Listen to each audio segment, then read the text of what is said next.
All right, all right, all right. It is the Saturday night, late night episode of Love Crossing Borders. Glad to see you guys in here. You guys already know who I am, your host, Andre Spence of Andre and Andrea's Love Crossing Borders. We got a great show tonight. I ain't gonna even lie to you.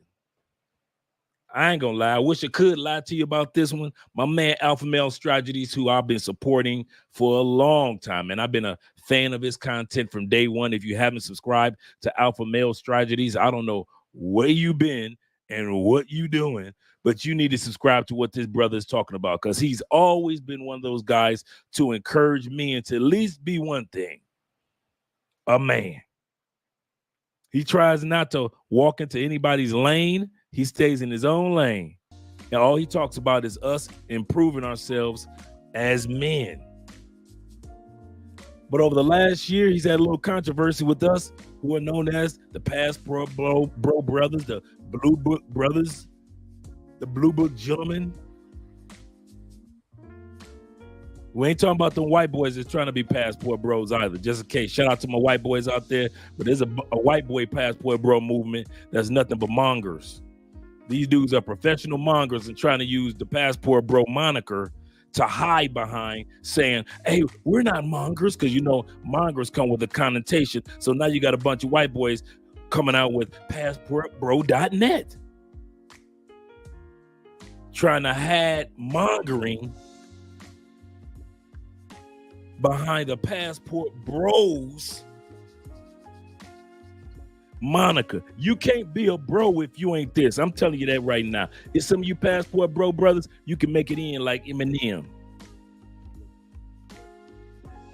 But most of you white boys, y'all stay right y'all little lane. Y'all was mongering long before we came along, long before we came in with the title Passport Bro. Y'all was mongering long before World War II. Y'all was mongering during the Civil War. Y'all was mongering during the Revolutionary War.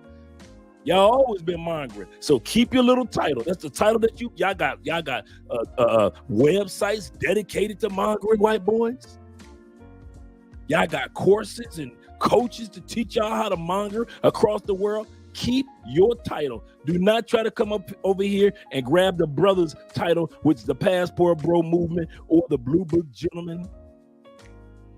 Don't try to create an app. Don't try to create a website. We already know that you're known for stealing every damn thing there is. Name one thing you don't steal, except the idea to steal. That's the only thing I ain't never seen a white boy do. The only thing he ain't never stole was the idea to steal. He probably stole that from somebody. But shout out to my brother, Alpha Male Strategies. We're going to watch a video, or a few videos of his. We're going to see him on Fresh and Fit. We're going to see him on his own channel. We're going to see him in a conversation with a bunch of us that was recorded on Austin Holloman's channel about a good 5 or 6 months ago. And we're going to have a discussion about this Passport Bro movement, how you got a lot of guys now starting to change their minds, starting to realize that the Passport Bro movement is not about whether we could get women in the States or not. It's the fact that we don't want the women in the States. I'm going to say this again. You don't have to hate something to not want it. I don't like okra, but I don't hate okra. I don't like cold weather. I mean, I don't hate cold weather, but I'd rather not be in ice cold weather. I was born and raised in Detroit. I ain't trying to go back to black ice, salt trucks, snow plows. But that don't mean I hate Detroit. I don't hate black ice. I don't hate snow plows.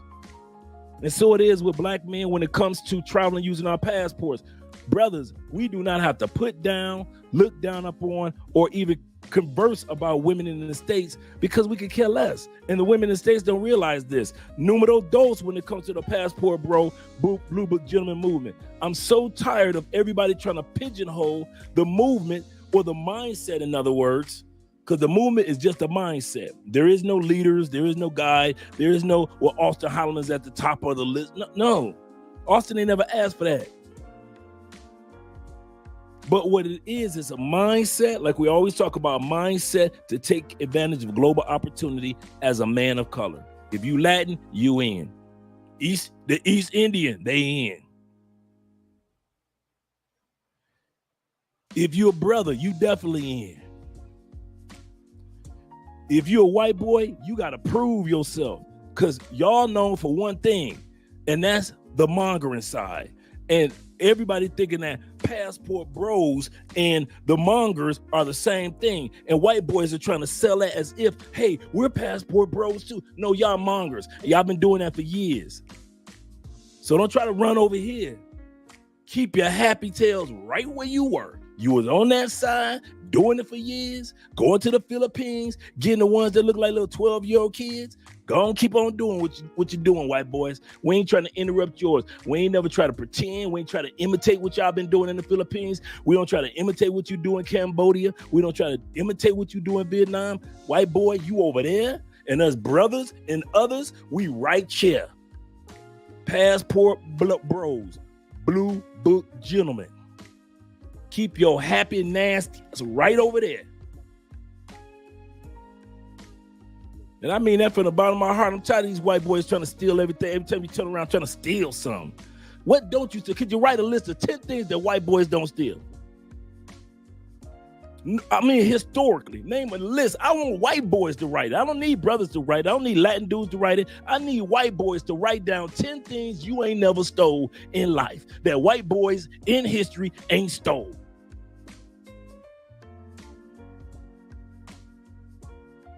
You stole the Bible. The Bible was in Ethiopia. How you gonna take credit for it with King James when the Bible was already in Africa in Ethiopia? And you gonna take credit for it as if it was in England all along. The King James version. No, the Ethiopian black folks, Ethiopia version was long before King James. In Africa. Out of the way, out of the way. You stole the Bible?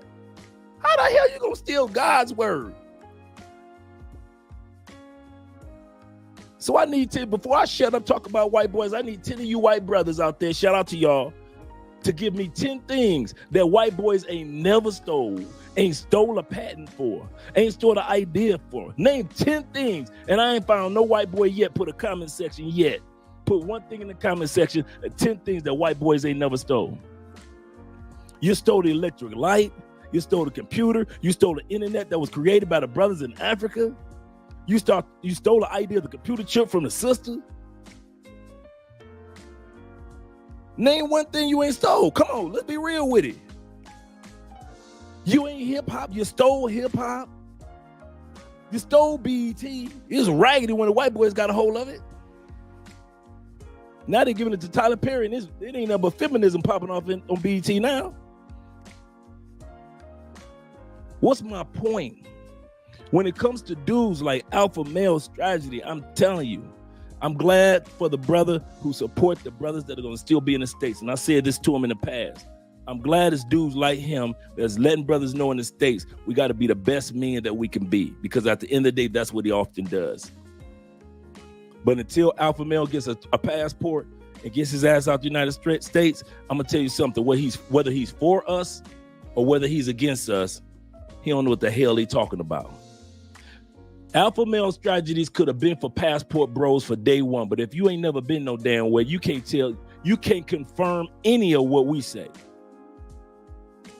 If you ain't took and I'm not talking about on no cruise, I ain't talking about taking your ass to raggedy ass DR on one trip. I'm talking about really getting your ass out here and getting some stamps on your passport, learning these cultures, learning some recipes, learning some languages until alpha male get out there, even if he supports us. I don't give a damn because you ain't never been nowhere, brother. You can't support something you don't know. I'm gonna support an NBA game and I ain't never been to the NBA. I mean, I ain't never watched the NBA game. I ain't never watched the NFL game because my country may not have the NFL, but I'm saying I support Barry Sanders. Well, how you know Barry Sanders? My cousin told me about him. Well, have you watched the NFL game with Barry Sanders? No. Well, I'm telling you, until you watch Barry Sanders, you won't know what the hell you talking about. So it is with alpha male. Fresh and Fit and took their happy ass to Medellin. They think they done something. You notice Fresh and Fit ran they black to Medellin. They grabbed a couple of white boys. The Monger family. The white boys that be throwing parties and the ladies come through in Medellin. How you keep guys from getting drugged? Well, we got security at the door. All of us that's ever been to Medellin, we already know that security at the door don't mean nothing. Because what's going to end up happening to your little white boy friends in Medellin, fresh and fit, and all the people at that party, they dumb ass going to be inviting them women back to their hotel rooms. And that's when you get scoped, not at your party. Ain't nobody ever scoped nobody at the party. Ain't nobody ever scoped nobody at the club.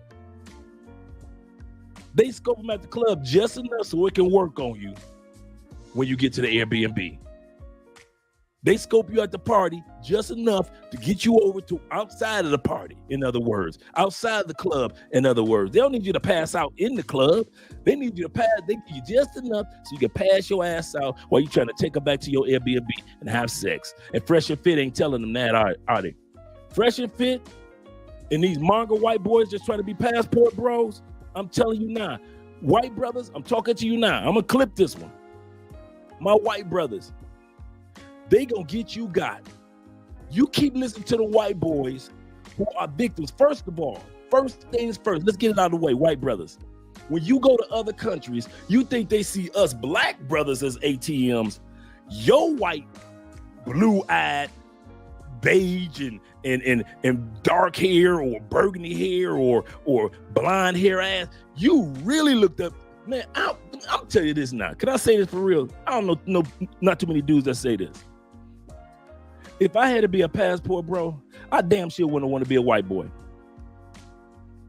Man, traveling as a white boy is hard as First of all, y'all smell like everything. Y'all need to start wearing deodorant. I'm tired of smelling white boys. I'm tired of it. Every time I go somewhere, it's a few white boys that ain't stinking, but every time I turn around, it's some of you nasty white boys. Wash your ass. Secondly, every country don't want to see Americans in sandals and ragged ass Crocodile Dundee shorts.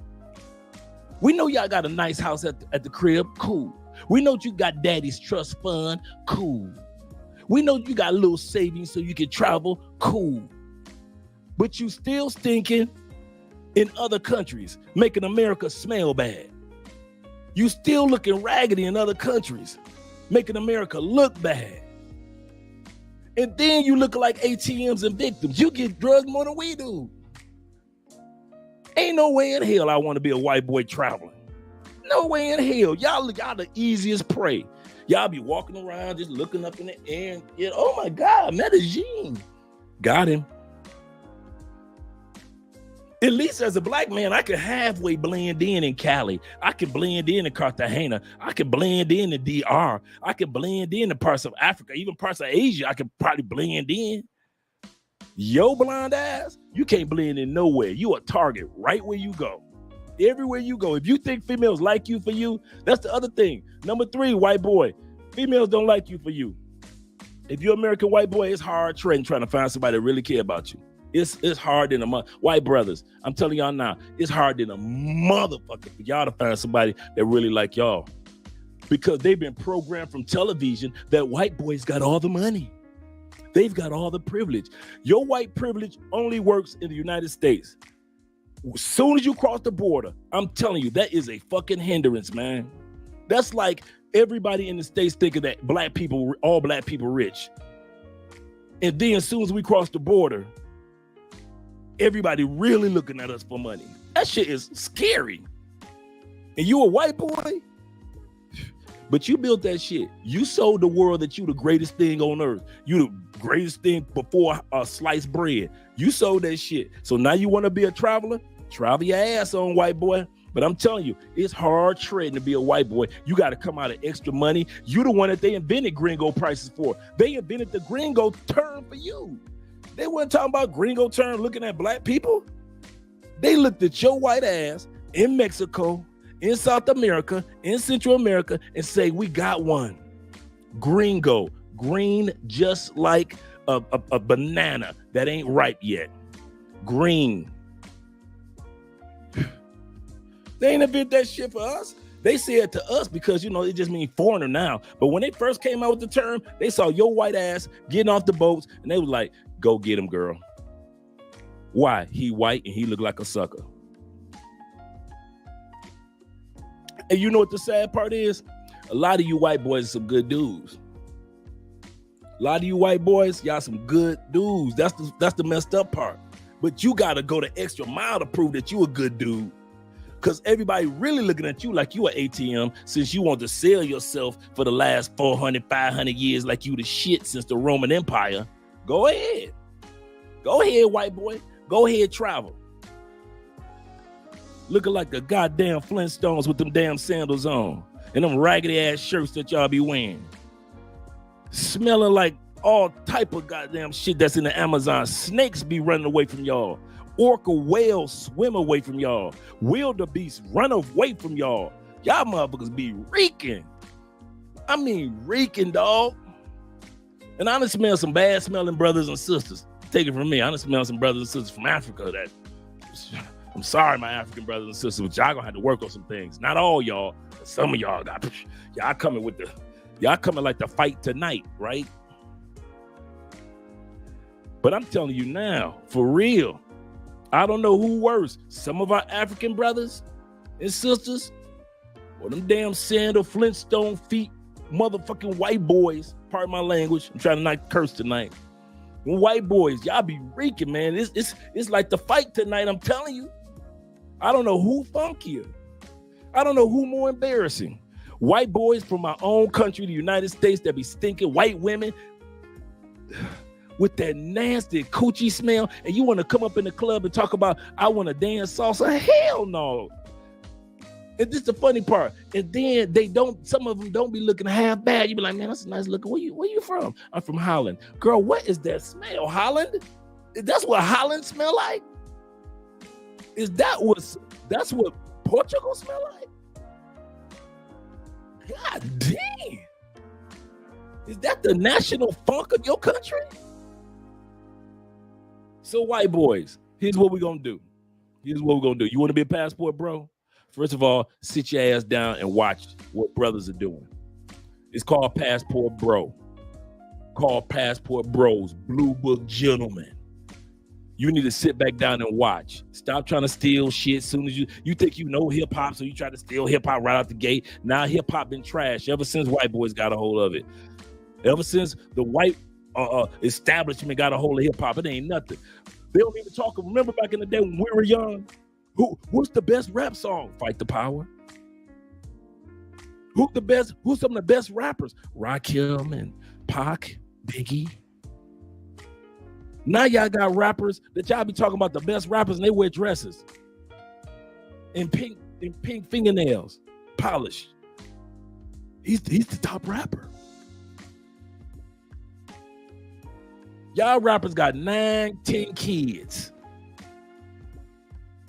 And got the audacity to tell somebody else they belong to the streets. Nigga, you are the street. You the streets they belong to. How you gonna tell females they belong to the streets when you are literally the streets they belong to? That's y'all rappers. That ain't our rappers. Them ain't our rappers. We ain't got shit. All them little gay rappers y'all got, all them futures y'all got. We'll take Kendrick. We like the NFL draft. We'll trade you a Vanilla Ice for a Kendrick Lamar. Come on, Kendrick. Come on over here.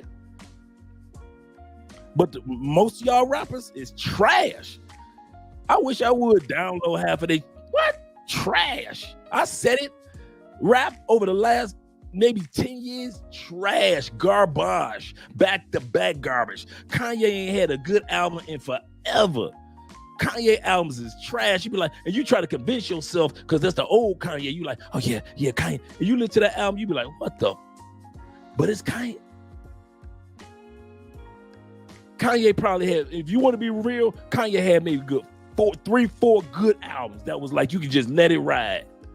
Kanye ain't been Kanye since his mama died. We all know that. But we here for Alpha Male Strategies tonight. It's gonna be a good one, guys. Because the last thing that dudes, if you want to be a passport bro, white brothers, I'm gonna tell y'all something. We keep telling people in the States this, they don't listen, and we telling you white boys the same thing. Being a passport bro has very little to do with the women. I'll say it again. And for all you brothers that don't know this, being a passport bro has very little to do with the women. She's like number 7 on your totem pole. She should be. If you got women at the in the top 3 tiers of why you got a passport and you traveling, you ain't a fucking passport bro. You're not a passport. Hell no, you ain't a passport bro. And women are in the top 3 tiers of why you got a passport. Most people in the United States ain't got one, and you one of the few people that got the precious passport, like Willy Wonka in the Chocolate Factory. You got the golden ticket, and you got women at the top of your list in the top 3? No. The top reasons, I give you some of them. Cost of living. Your dollar, you could throw your dollar like you Joe Namath. It goes so far. You can throw that dollar like you Dan Marino, like you Joe Montana, like you Tom Brady. I heard something Tom Brady said the other day. Julian Edelman said, he said, you trying to get as many Super Bowls, you trying to get as many championships as Joe Montana. I see what you're doing. Tom Brady said, you got me effed up, Julian Edelman. I'm trying to get as many championships as Jordan.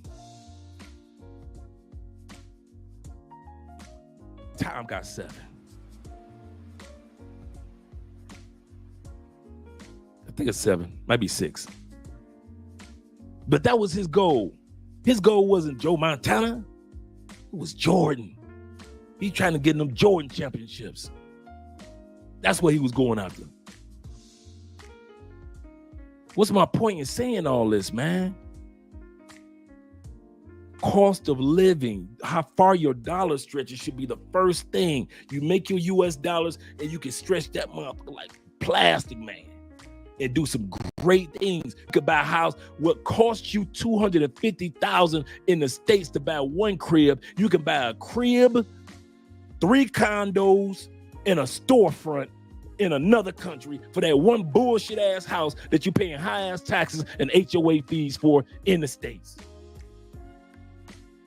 That should be your number one. If you're a passport bro, your number one reason should be, listen, I'm going to these countries because my money go places. Numero dos, culture.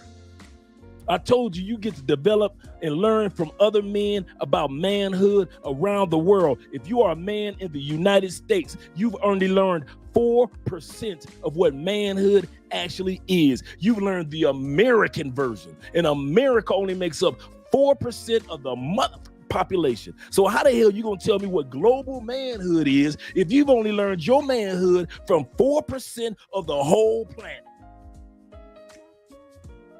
So now with a passport, you get to learn from the Colombian dude about how women don't. Now you like, man, y'all should see me now.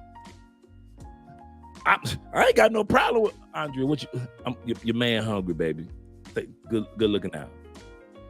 20 minutes later, I got a steaming hot just a minute ago. Andre, she said, baby, you hungry? You want anything to eat? I'll take a little something. Came in here with a full nice meal with the coffee.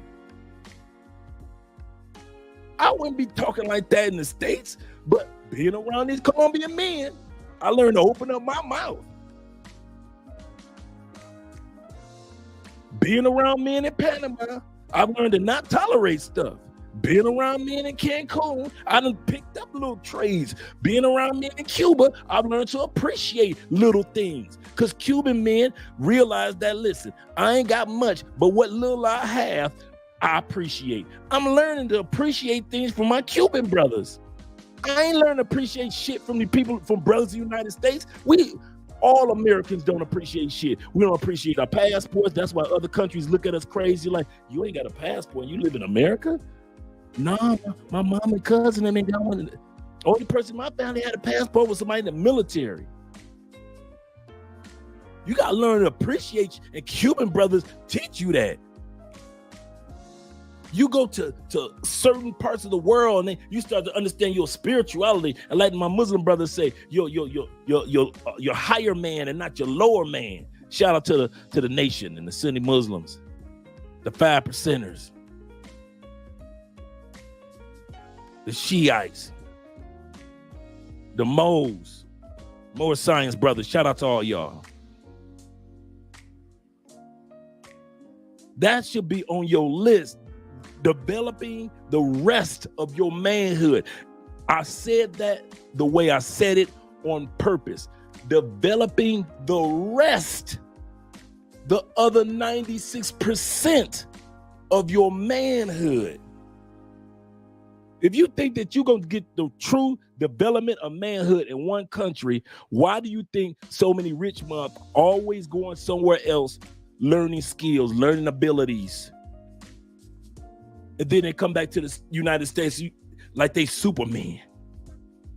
Because their mindsets are so different than just the average person in the United States. That's why you got dudes like Leonardo DiCaprio that can dump chicks at the age of 25, because Leonardo don't live in the States. He everywhere else but the United States. He'll come there, make a movie, and get the hell up out of there. He's learned to develop his manhood, his manhood in other countries to where it's nothing to let go of a 25-year-old and get somebody that's 23. But then in the United States, they shame him for it. Leonardo don't date nobody under 25. They don't shame him for that in Italy. They don't shame him for that in Spain. Ain't nobody in Africa shaming Leonardo. He ain't on the headlines for that. Only in the United States do you get shamed if you get a younger woman. And if you don't leave the United States, that part of your manhood will not be developed. It won't. Some of you brothers have gone to Brazil. Shout out to Chopper Pie, for example.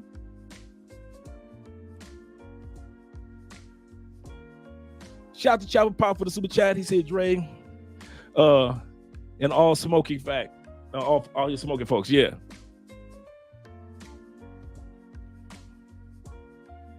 Chopper Pie developed part of his manhood in the United States, part of it in DR, part of it in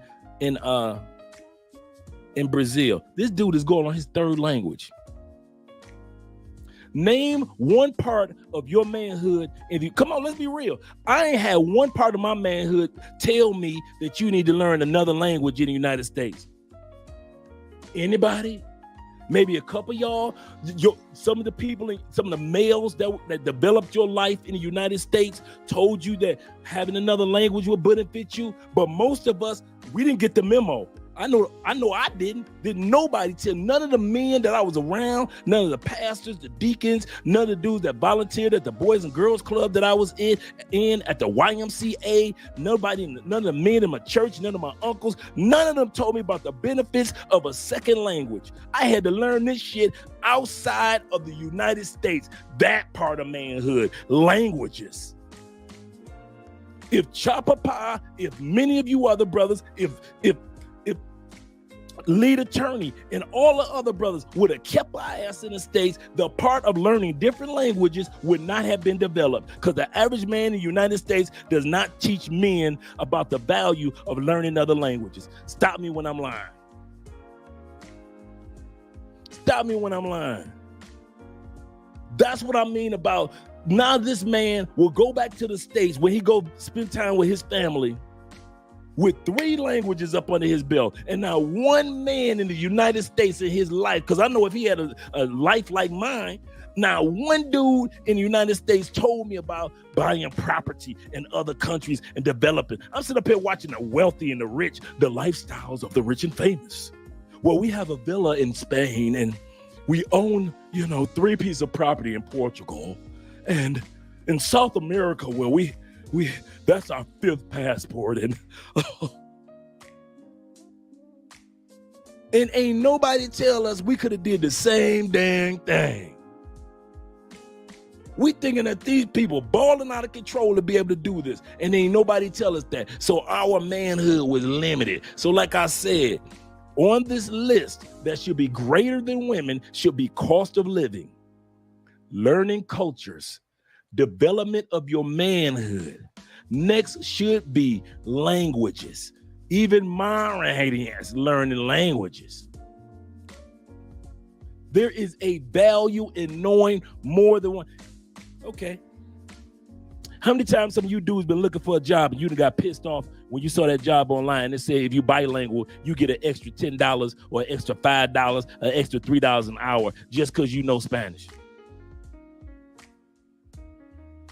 You knew you qualified for that job, but just because your happiness is not bilingual, you couldn't get the job in the United States. How many times you'd have seen that one over the last 10 years? And still, nobody in the United States is telling you, go learn Spanish. The whole time, nobody is telling you, oh, by the way, maybe you should just go learn Spanish. Or maybe we as a community should start learning Spanish or whatever language that's in at the time. Language opens up doors, gives you benefits, gives you connections. Language gives you connections in more than one country. To whereas you sit back, you think, I know English, I can run the world. And then you leave the United States and you realize like, oh shit, not every country know English.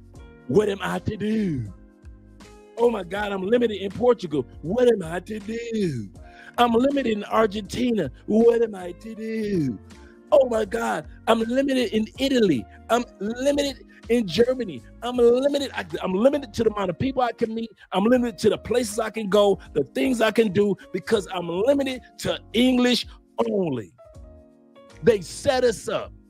I said it, the government and everybody else set us up and didn't even let us know that if we learned that second language, we could have took advantage of that extra $5 or $10 an hour that they were offering people that's bilingual. Now, let Chopper Pie go back to the States. Fill out his resume. Oh, bilingual? Oh yeah, I'll be taking that extra $10 an hour. Because he learned the value of language outside of the United States. You ain't gonna never appreciate the value of languages. I know I didn't. Why? I didn't need it. You didn't need it. Everybody I know speak English. I'm good. But soon as you leave the United States, you realize, man, wait a minute. I can't be a passport bro and not know languages. This don't make no sense. I love when the lead attorney said that, like, dude, y'all got to start learning languages. He right. That should be on your totem pole. Notice I ain't talked about women yet. Next should be on your totem pole. What you gonna do as far as relocating? A lot of you dudes say, you know, when my son turned 18, my daughter turned 19, when they get done with college, I'm gonna officially not just travel back and forth, I'm gonna become an expat. I'm gonna graduate from being a passport bro, I'm gonna become an expat. How? What's your plan? You go save for it, you're gonna buy a piece of property in a country, and then you're gonna go back and forth and visit that piece of property? Because that's what foreigners do.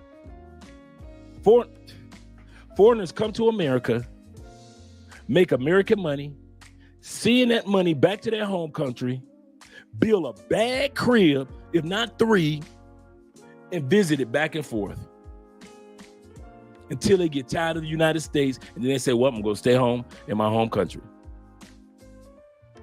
We could be doing that too. We could be taking advantage of building something in another country. Why can't we build something in another country while your daughter's 7?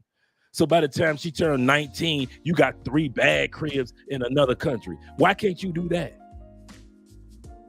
Who said we can't do it? Let's say just one. Let's say you bought a piece of property when your daughter was 7 and you went over to Italy. And in Sicily right now, just in Sicily, they've got over 40,000 houses. I just watched a brother. He has his whole YouTube channel dedicated to how he bought a house for $1 in Sicily. They got over 40,000 houses throughout Italy that they're trying to sell for $1. Some of them are a little bit more. Some of them are up to 5,000, maybe even 15,000. But bruh, he showed his crib when he bought it. He showed that crib when it was done. Now you talking about an everyday brother. Got him a nice little vacation spot / Airbnb in Sicily. I just watched the headline. A sister, she went to Sicily, bought her 2 bad cribs and a storefront for $60,000. So who says that you can't buy a little something and work on it while your daughter going through 7, 8, 9, 10, 11 years old, 13 years old, 14, 15, 16. By the time that girl get done and she's 20, 21, Dad, you'd have been putting a little bit of money into your little vacation spot in Sicily or whatever country, or in Portugal or in Colombia, a little bit of money here, a little bit of money there. All of a sudden, 10 years later, instead of buying them damn LeBrons, you sitting up there, you invested money, and all of a sudden you sitting back. When you ready to leave, you already got you a couple of pieces of properties waiting for you. When your daughter go off to college, bye, baby girl, Daddy love you, girl, Daddy love you. And you can hop on the nearest plane to your spot in Colombia and Cartagena right off the ocean. And you invested in that slowly but surely over 10 years. How can it be done, Andre? I live in America. So do foreigners. So do the same foreigners that come to the United States. The same ones that come to the United States still ship money back home and build some shit. You know how many family members, dude, you know how many family members your girl got that do the same thing? Andre got family members all over the world. All of them own properties here in Colombia, in Cali. One got 3, another one got 2, another one got 1, another one got 4. So don't tell me that you can't live in America, raise kids, and own a piece of property in another country, because I'm seeing foreigners do it. Foreigners do the same thing. They got kids. Do Africans come to America and have kids? Yup. Do they get married in the United States? Yup. Do they still build something back in their home country? Ask Marwa. That big ass house Marwa built off of YouTube money. Shout out to Marwa. That should be on your next tier. So we talked about cost of living. We talked about cultural development. We talked about developing your manhood. We talked about your totem pole. We talked about languages. And we talked about your blueprint or your plan, your exit strategy for leaving the United States full-time or part-time. Where the hell did I just talk about women? If you a true passport bro, the last thing that's on your mind is a bitch. Man, I didn't want to curse tonight. If your heart and soul and only thing that you got to brag about when you get back to the States is how many females you smash, you are not a passport bro, you're a monger. Let's get it right. Let's get this out of the way. Mongers ain't just white boys. We're going to get to the topic tonight with Alpha Male Strategies. I'm going to do the shout outs, guys. We got 70 people in the building. Make sure you click that button for me, brothers. Let me hit these super chats real quick. My Canadian brothers in the building. Black Nubian with $2, as well as Alexis with the $5. I appreciate you, brother. And once again, my man Chapapa with the $1.99. Dre and all black smoking folks. Yeah. I'm tired. You know why I gave that totem pole? And that's not all. You know why I gave that? Because I'm tired of people. When you in the States, we as men of color, whether you be Latin, whether you be African, whether you be just straight black African American, we tolerate stereotypes. We tolerate stereotypes. Black men are this, or Latin men are that, or Asian men are this. We get stereotyped for all the negative stuff in the States historically. Do you know one of the reasons? Look at it. You can look this up. Do you know one of the reasons why they made alcohol or even marijuana or even most drugs in the United States illegal? They use the propaganda that marijuana or a drug or even alcohol turn black men into a rage, and we attack white women. We put our hands on them. And you don't want this to happen to your white daughter or your white child or your wife. So make it illegal for alcohol, for marijuana, for cocaine. They literally created stereotypes about us to make the stuff that they do more than we do illegal. White folks, y'all drink way more than we drink. We find our favorite drink and that's it. We gonna ride that drink out. We rode E&J and Wild Irish Rose and OE throughout all the 80s. We found a drink, we gonna ride with it. We had certain drinks in the 2000s. We had certain drinks in the 2010s. Black people, we ain't doing that much drinking. White folk, y'all some drinking, mama. Y'all drink everything. What is this? If it swishes, y'all gonna drink that mama. Drugs, we can't keep up with y'all. There is no term called black boy wasted. It's white boy wasted. Why? I like the joke that Jamie Foxx said one time. Jamie Foxx said this. He said, white boys get towed up no matter what it is. They get towed up because they want to see the edge. Jamie said, I used to look at my white boyfriend and say, where you going? We're going to the edge. The edge of everything. They can't just get drunk. They got to be on the edge of like, one more drink. I'm a goner. Should I take it?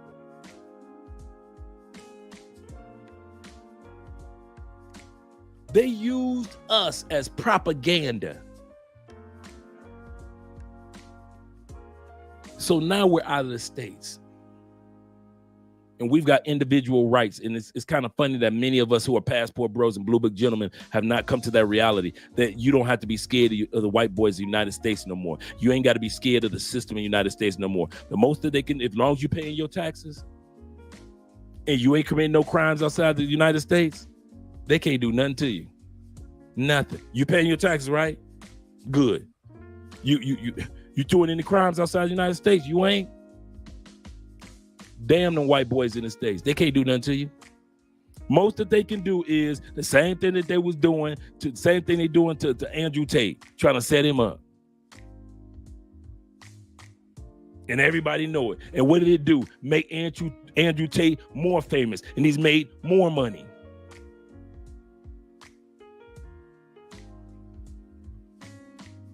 My point is, do not create your own propaganda against yourself. And that's what we've been doing for like the last, I'm going to say this truly, guys, before I get into the alpha male strategies. The reason why you got dudes like Lead Attorney, Tailor Made Dreams, Zoom to Thailand, Ace Live, Check in Effect, all do passport bro movements, but say, I'm not a passport bro. You know why? Because all passport bros do and talk about are women. You never talk about, we're not known for talking about the culture. We're not known for talking about cost of living. We're not known for talking about tax benefits. We're not known talking about the benefits of languages. We are only known, just like the white boys are known for whoremongering, we're known for basically the exact same thing. I can't even, that's what it makes it so easy. And I'm gonna bust your head open. That's what makes it so easy for white boys who have been whoremongers forever to stop using the whoremonger title and use passport bro, because it's like crunchy peanut butter and regular peanut butter. It's both peanut butter. Black dudes, all you talking about are women. You talk about the women in the States. Oh, the women in the States ain't this. Then you talk about the foreign women. But I'm a passport bro. Dude, the last thing that should be running out your face is women. You should be encouraging dudes like, listen, dude, you can start making this online money, and dude, you can get out the country a little bit sooner, or you can start saving for this or saving for that. Bruh, investing in this particular country don't cost much. Bruh, I'm telling you, this crypto about to blow up, and the passport bros could be on top of it first. Y'all don't never talk about that. But when it comes to talk about a bitch, y'all got the biggest mouths. I wish passport bros would do me if y'all do me one favor, when it comes to women, be quiet. Talk about all the other benefits of being a passport bro. That's what makes it so easy for the whoremongers to blend in and get lost like weeds among the flowers. We're the flowers. And these white boys that are mongers coming right up in there saying, see, we passport bros too. You know what makes it so easy? Because all y'all do is talk about the women. The women, shut the fuck up. Damn. Y'all be acting like you ain't never had no pussy. I swear. Even my wife said that. She said, you know what? The only thing that get me about American men, y'all all act like you ain't never had no pussy. You ain't never had a bitch between your legs. You gotta brag, you gotta cry, you gotta whine, you gotta complain, you gotta compare American women to other women. Talk about some other shit. I dare you passport bros with YouTube channels talk about something else other than a bitch. I dare you for 1 year, dedicate your channel to talk about something else other than women. Talk about the culture, talk about food, talk about investments, talk about language, talk about manhood, talk about all the other benefits, talk about cost of living, talk about something else. I'm tired of being the only brother that's talking about cost of living, showing cost of living in videos, showing you what real estate looks like in other parts of Colombia. And in here, I'm tired of being the only brother that's showing y'all shit. And the rest of y'all will still sit up there with your YouTube channels and don't show shit else but talk about bitches all day long. Well, the American woman compared and foreign women compared to. Who gives a fuck? Really? That shit is tiring. And that's why white boys getting away with that shit. So why you seeing passport, bro? You know what? For real, I'm about that close to saying just like Austin Holloman. You know what? Fuck you, passport bro dudes. Because all y'all want to do is talk about bitches anyway. Do you notice? You notice this? The moment Austin walked away and said, you know what? I appreciate, I got respect for the passport bro movement, but I ain't fucking with y'all no more. You notice how all of a sudden he started talking about other things other than bitches. He'll show you women. He'll have women in the video just like Ace Live. He'll show you women. They have women in the video, but the center of their universe ain't bitches. Austin shows you all type of shit that you can do in Africa. He shows you couples and marriages in Africa, food in Africa. What's the difference between this country and that country in Africa? What's the difference between this language and that language? What if I want to buy a piece of property here, Austin? What if I want to buy one here, Austin? He's talking about other shit. And then you start to see Austin dress differently. And he presents himself in more of a manly fashion than just being a whoremonger and shit that y'all created. Y'all wanted him to be like y'all. Nothing but going to Brazil. The best thing that ever happened to Austin was leaving Brazil and leaving y'all asses alone. Because all y'all think about is bitches. That's it. That shit is tiring, dog. That's why on this channel, y'all already know. You come here, don't ask me shit about a bitch. I ain't gonna show you how to get a bitch. I ain't gonna introduce you to no bitch. You ain't gonna find out nothing about no female through me. You gotta get it from the dirt like I did. I'll show you about real estate. I'll help you get your visa. I'll make sure that you got everything that you need. I'll hang out with you. I'll meet your ass at the airport. I'll introduce you to salsa classes. One dude said, well, my dad only plays golf, Dre. I'm trying to get him to move to Colombia. Dude, we got 2 wonderful golf courses. Took his dad to play golf. Dad, like, guess who coming back in a couple of weeks? Him and Dad. I ain't had to talk about well, there's some bitches down here. Dad want golf courses. What am I doing talking about bitches? I did all you YouTubers, all of you. Even TaylorMade, you ever notice this? TaylorMade Dreams rarely talks about bitches. When he does, he's like ear hutting, everybody listening, because he don't talk about women that often. That shit is tiring, bro. And I know you know why I got so much passion about it? Because I know I ain't the only one tired of hearing you motherfuckers. We so tired of seeing you put in WhatsApp groups, all you show is bitches, bitches, bitches, bitches. You ain't no fucking passport, bro. You a fucking monger. Ain't nothing wrong with that. I'm gonna tell you again, all you whoremongers, ain't nothing wrong with it, bro. Except for if God got something to say about it. But as for me, do your thing, bro. Go ahead. But don't be whoremongering under the umbrella, the flag of passport, bro. Look at these bitches I got. Dude, you passport bro whoremongers. You show so many bitches that the rest of us have become numb to bad bitches. Remember when we first started traveling and some dude post a video or a picture? We're like, damn, she bad, homie.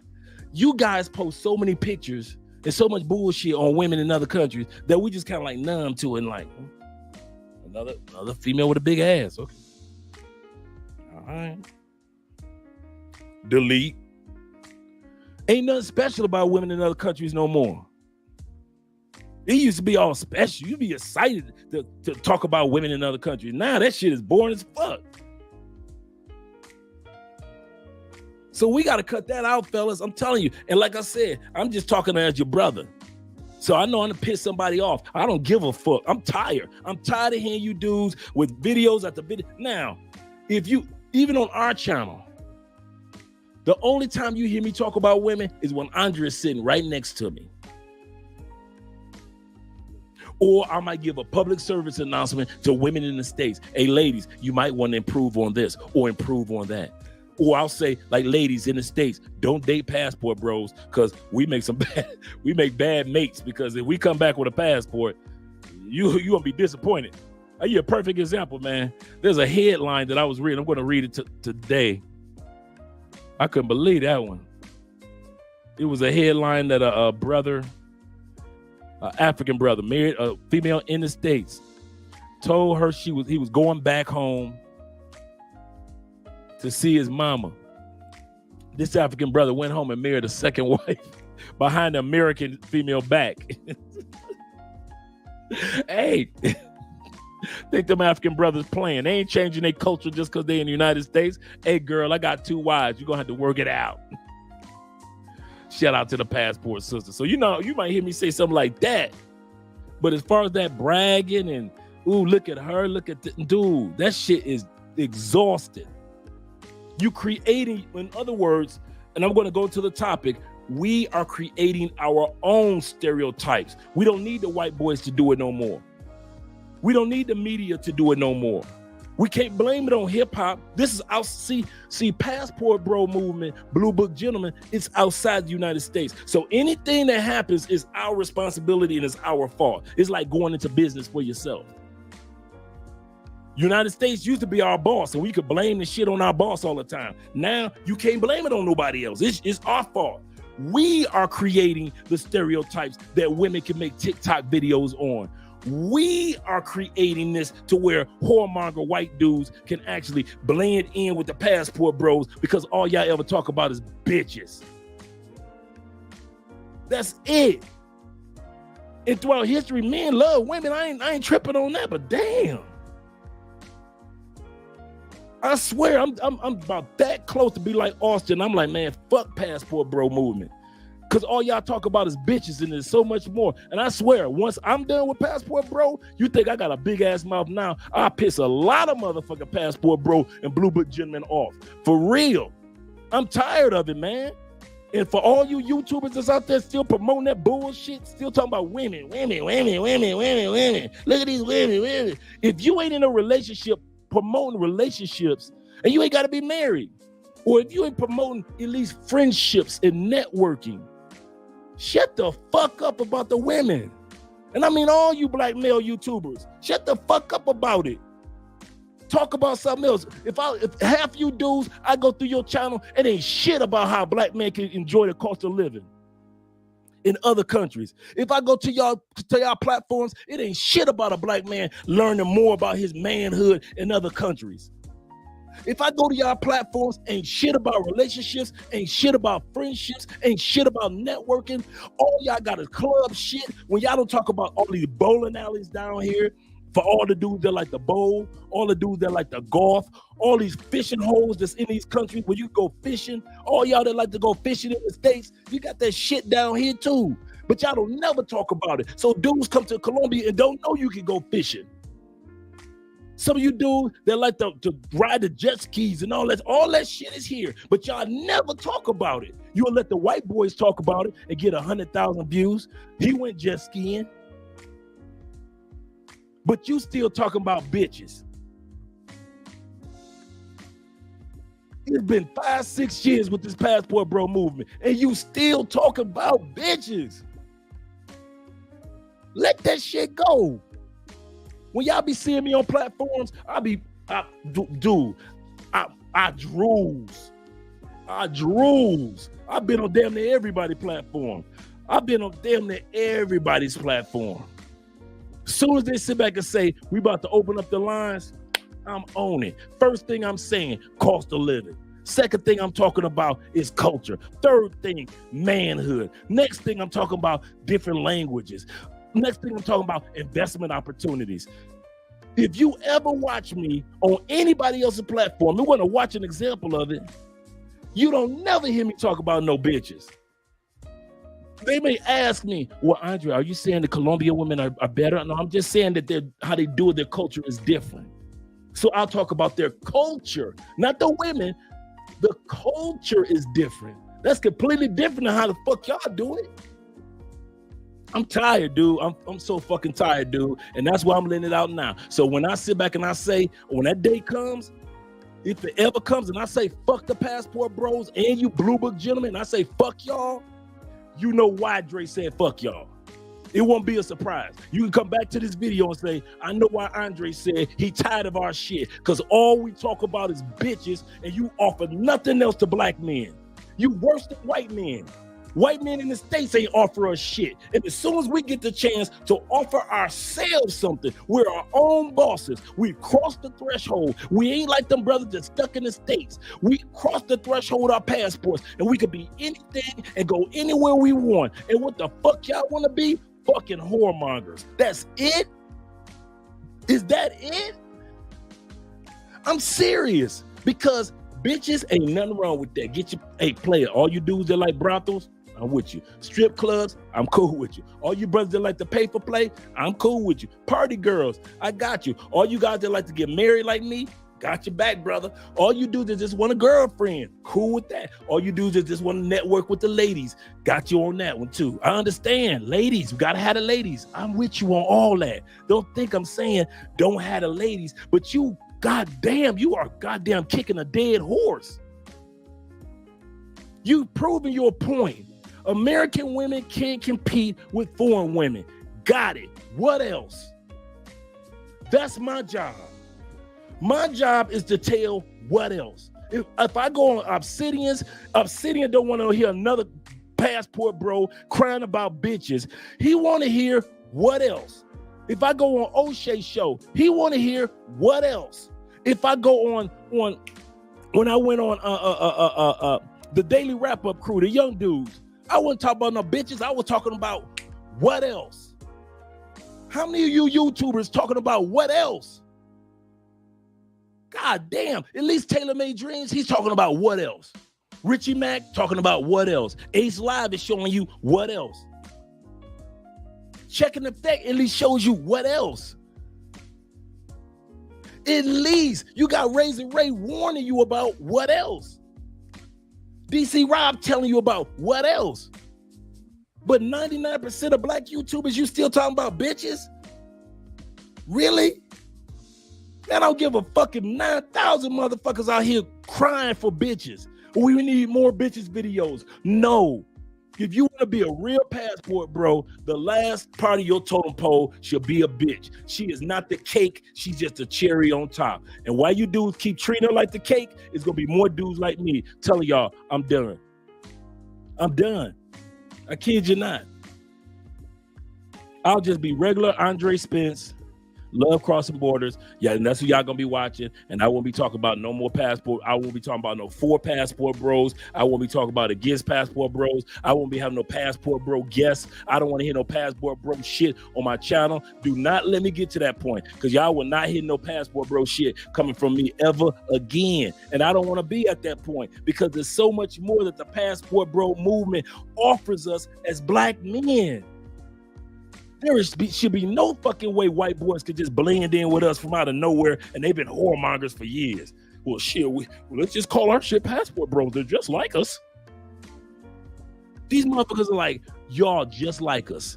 We could call ourselves passport bros instead of calling ourselves whoremongers, and y'all act just like us. And if you don't, you act like it in media. White boys should never be that goddamn comfortable. Damn shame. All right, guys. Now I'm done with that rant.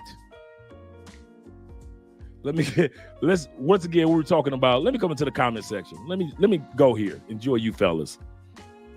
With my blind self. I should have put my glasses on instead of my contacts. Let's see. Okay, here we go. First of all, we got my man Coach Lamont. Let me scroll up. Sorry, Lamont. Let me scroll up a little bit. We got Capricorn Way in the building.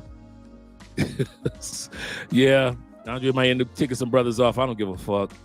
I'm tired of these dudes, man. All you do is talk about bitches day in, day out for the algorithm, bitches. For the algorithm, bitches. Because you know the algorithm gonna follow whenever you talk about bitches. If that was true, then the largest channel that we have, which is 121,000 subscribers, wouldn't exist. If I believe, I'm gonna tell y'all for real, if I believe what every other black YouTuber believed, we wouldn't exist at 100 or something. If it only took women to be on the screen, Check and Effect wouldn't be where he is. If it only took just women to be on the screen, Ace wouldn't be doing the black-ish documentaries around the world. If it took black women to be on the screen for you to succeed, there would be no lead attorney. If it took women, and just talking about women, to be in your content, then Tailor-Made Dreams wouldn't exist. I just named off brothers that does not have predominantly talking about women in their content, and yet these dudes are over 200,000 subscribers, except for Tailor-Made Dreams, who would have been way over 200,000 subscribers before he ended his first channel. So when dudes try to tell me on, well, I talk about bitches because of the algorithm. No, you talk about bitches because that's your habit. Shout out to first person in the building tonight, my man Razor Ray. Hey Ray, man, I owe you a super chat. I was on your live stream the other day, and I came in on your live stream, and you were leaving. I think you were walking outside the other day, and I was like, oh, well, let me send Razor super chat. You were like, well, guys, I'm about to wrap it up. I'm like, dang, I'm you talking about coming in late? So yeah, I owe you a super chat, brother. All right, Rich's Method said, yeah. Oh shit. I'm just saying. Tim Howard in the building. He said, I remember that convo that you and AMS had. Yeah, I'm about to show that in a second. A few months ago on someone's channel. It was on Austin's channel. I'm about to pull that up in a second after I get done with you guys and the comment section. Once again, we got Tim Howard and we got my man Rocket Club in the building. What's up, brother? I appreciate you, man. I appreciate you guys. E-Man in the building. He said AMS gonna get this work. Yeah, he gonna get it tonight for real. And he's a good dude. Like I said, I've been at AMS. I won't even pretend like I wasn't watching AMS. AMS is one of the few YouTubers that I actually watched when I was on monk mode. AMS was one of those brothers that was like, hey fellas, we got to get our shit together. And he was right. I was like, he right. And think about it. I'm 47 years old at that time period watching AMS. And I'm like, the brother right. Even though I'm doing good, I could do better. I wasn't so good in life that I couldn't even do better than what I was doing. He was right. Black Scorpions in the building. Brothers going to work it out. For real. For real, man. My favorite YouTube title, which is The African Wolf. Let's get ready to rumble. Yeah, I'm coming like to fight tonight. For real. My man Charles, man, good as gold, man. He said this intro tonight is a raw. He said is a raw. It's a raw. That's what's up. Drinking hand. Once again, it's agua water. And this is all water too. Just imagine I had some drinks. I'm still at work and it's hot as man. It is mucho caliente aquí. Goodness gracious, everywhere you go, it is hot. It is hot. Shout out to Andrea's mom also, by the way. It's her birthday today. So we went out, took her to a really nice restaurant up in the mountains. It's amazing how here in Colombia that if you're just in the city and you look up at the mountains, it just looks like a regular mountain covered with clouds. But then when you drive past the clouds, it's restaurants, it's bars, it's towns, all type of stuff at the top of the mountains. You don't even realize. And I'm not talking about the stratas. I'm talking about like way up in the mountains. When you look up in the mountains of Colombia, it be whole towns up there. You just don't see it because it's covered in clouds. Shout out to my man Huge in the building. In the building. I'm trying to keep up with you guys. Salute and thanks for the knowledge. Oh yeah. Oh yeah. Shout out to my man Jordan Anthony is in the building as well, representing. Kenny Peoples. Shout out to Kenny. He said, okay, you look kind of different. That's kind of hood Drake coming out. That's the east side. Hey, met a brother. Hey, this how small the world is. Me and Andrea, like I said, we took our mom to and dad and Camilo, her brother, we all drive up to a restaurant up in the mountains of Cali. In the small town, just beautiful restaurant, right? We hearing a brother up in there, English. They like, hey, brother, be in English. I'm like, yeah, I could tell from his accent, he's from the States. So while we're doing photos, he and his family just so happened to be walking by, and I was like, what's up, bro? He was like, hey, brother, where you from? I was like, where you? I said, I'm from the D. He said, man, he said, brother, I was born and raised in Detroit. I live in New York right now. I said, east side, what side? He said, I'm from the east side. And so we started naming our streets, conversing and so forth. I said, what brings you here? He said, man, this is my wife's beautiful wife. Beautiful. He's an older dude, 67. His wife couldn't have been older than 40. I'm going to say this again. 67, wifey couldn't have been no older than 40. And so, beautiful. She fine. That sister was bad. I'm talking about curly, like, shout out to that brother. So this brother, he was telling me about how he met his wife when he was living in New York. She's from Cali, Carolina, and who had moved to New York. They hit it off, and they're back in Cali just for a couple of days just to visit her family and hang out and things like that. Now, I forgot how long he said they've been married. They've been married for a while. But that just goes to show you, man, that A, it's a small world. B, us brothers represented everywhere, even up in the mountains where it's nothing but clouds. Look like fog, but it's all clouds.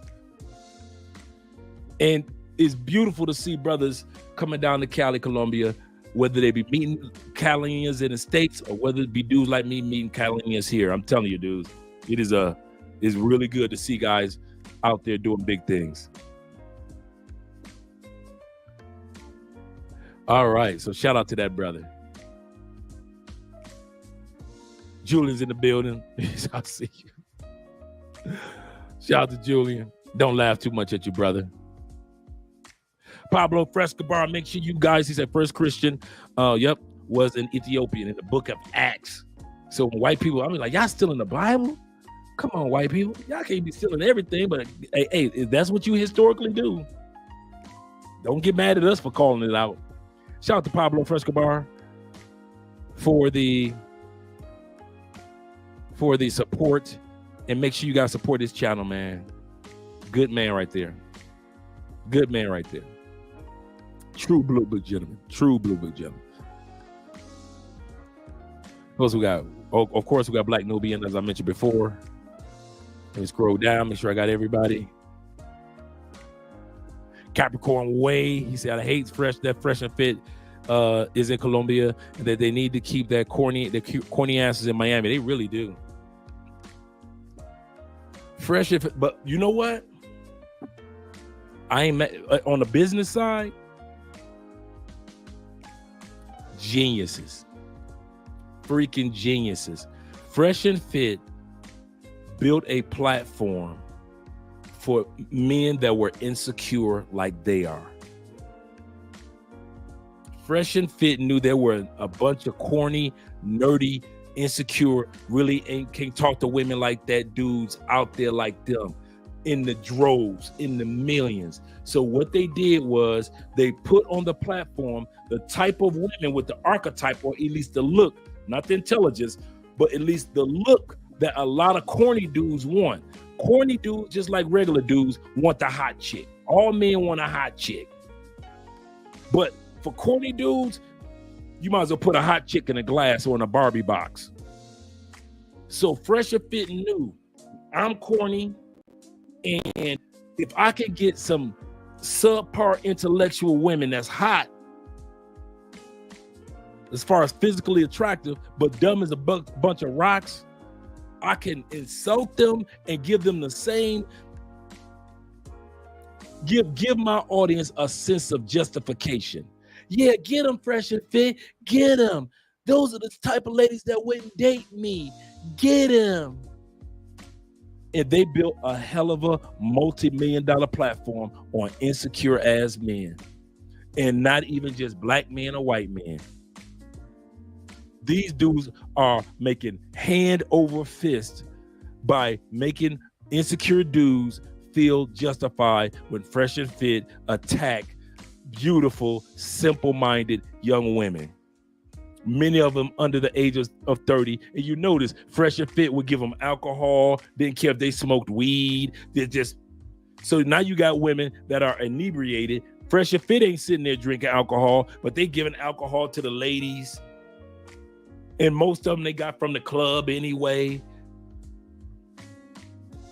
Genius. I wouldn't do it. I got morals. But on the business, I probably watched Fresh and Fit, man, maybe the first 2 weeks when they first came out. And then when I saw the direction that the channel was really headed to, I said, oh, this ain't me. This for nerdy dudes that can't find no woman. Okay, that ain't me. This for dudes that couldn't get no coochie. That ain't me. That's for dudes that ain't got no confidence because a woman tell them no. Dude, you know how many women told me no? I done had thousands I done smashed, but I done had thousands that have told me no. A lot of dudes are just, I'm gonna tell you something about us men.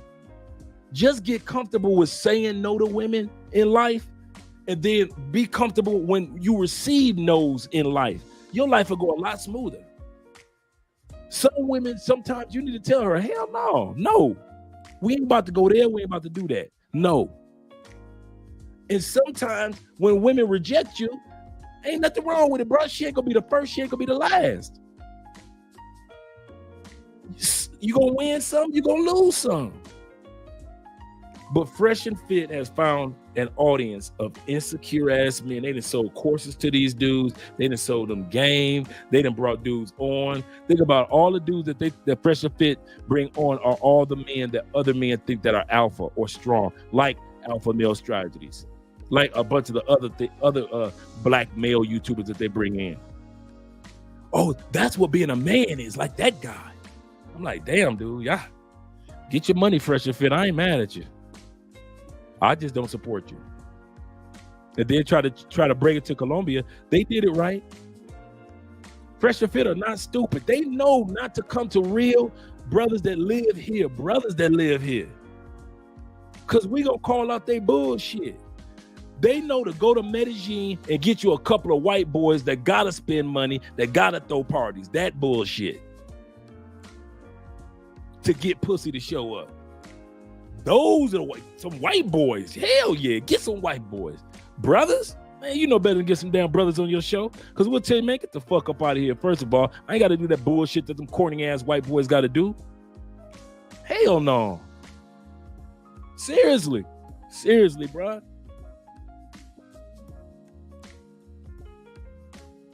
Them dudes in Colombia, I'm like, maybe I'll take y'all corny asses back to Miami where y'all belong. Sit y'all happy asses down somewhere. What did Charles says, Capricorn on the way. He said, I'm seeing that in that passport world space as well. Yeah.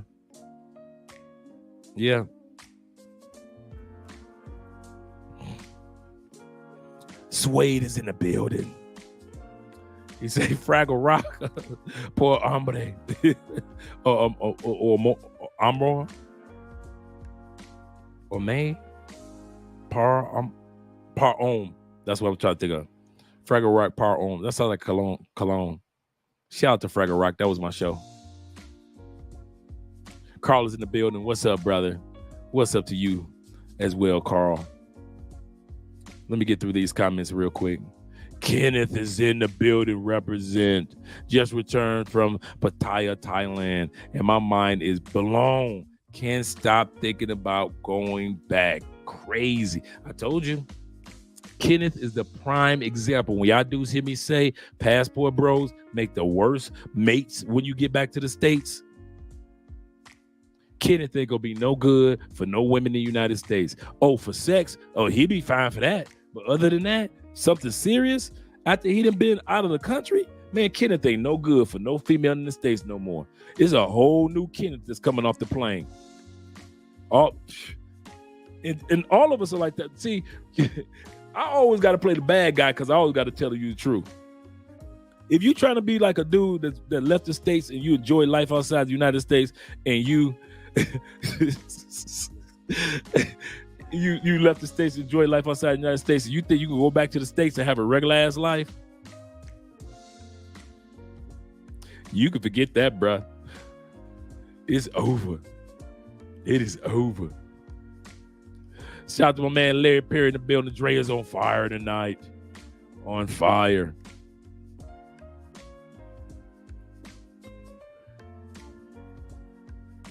Let me scroll down. Yes, I like what Tim said. Yep. Safety as well. All right, click that like button. We got 73 people in the building. We're about to get to in the second, guys. When I get done with this, I'm going to go straight over to that interview that panel that we had on Austin Holloman's. We're going to talk about all that went on. I just got my citizenship in Jamaica. That's what's up, brother. Through my mother's citizenship by descent. If you have family from another country, look into it. I've been thinking about that too. I've been thinking about that. Somebody just posted in our WhatsApp group the easiest country to get citizenship, Paraguay and South America. If you go there, all you got to do is pay for your attorney and the paperwork. And you can get a visa as long as you've done 2 trips to Paraguay. You automatically get your 1-2 year visa. After that, I forgot, it's 18 months. Something like that, and you get your citizenship. You ain't even got to be there. I'm like, yeah. Y'all gonna be seeing me where Dre at? Oh, he in Paraguay for his second trip. Y'all think I'm playing? To be in the same. Listen, I'm collecting passports. Please. I'm collecting them. Shout out to you, brother, for getting your citizenship. He said top 3 reasons. He said top reasons for wanting to get be a passport, bro. Peace of mind, absolutely correct. Economics, yes. Better health, that's on the list. I didn't get a chance to get to that one. Care, he said, brother, health care, and the women are just happy side effects. Yes, just a happy side effect. He's absolutely correct. Nothing wrong with the ladies, man. You gotta have the ladies in your life. I ain't stupid, but yeah, he is 100% correct. Good call. Yep, quality of life. And that's what I'm saying. All these YouTubers don't never tell us about this. And then I always got to play the bad guy with the big mouth. They don't never want to talk about the quality of life. They never want to tell us about that part.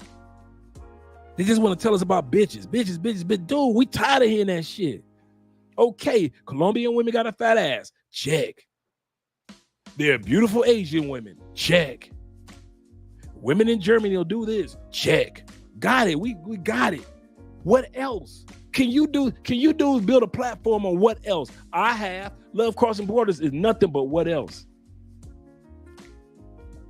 Fellas, we purposely built this platform for the other side of the bridge. Purposely.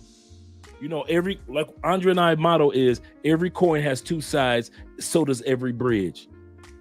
Every coin has 2 sides, so does every bridge.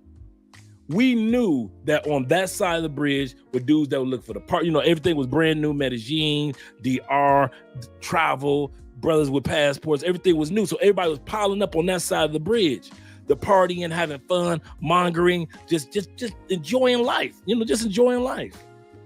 But we knew nobody was on this side of the bridge. We was like, well, what about when all the party is over and when dudes want to settle down and maybe get married or have a relationship, or if they don't want to get married, what if they want to buy some property, or maybe if a dude want to get a visa, or maybe a dude just want to live part-time in the States or part-time out, and nobody's talking about it. So Andre and I purposely built Love Crossing Borders to be the other side of the bridge. So while everybody else was talking about party, and what God has started for us, I kid you not, we got an email from a brother that was a Christian and a brother that was a Muslim. This is how we got our motto or our moniker or our mindset for Love Crossing Brothers. It was Borders. It was one of you brothers, actually two brothers, back in 2019, because we just gonna be a couples channel. And the Christian brother said, I'm a Christian and I'm not into mongering, but I want to come to Colombia. Can you help me enjoy Colombia without the party? Can I still be a spiritual man? Can I be a man with my convictions and be in Colombia? And nobody had anything for him. So he said, let me interview that. Let me send an email to this couple.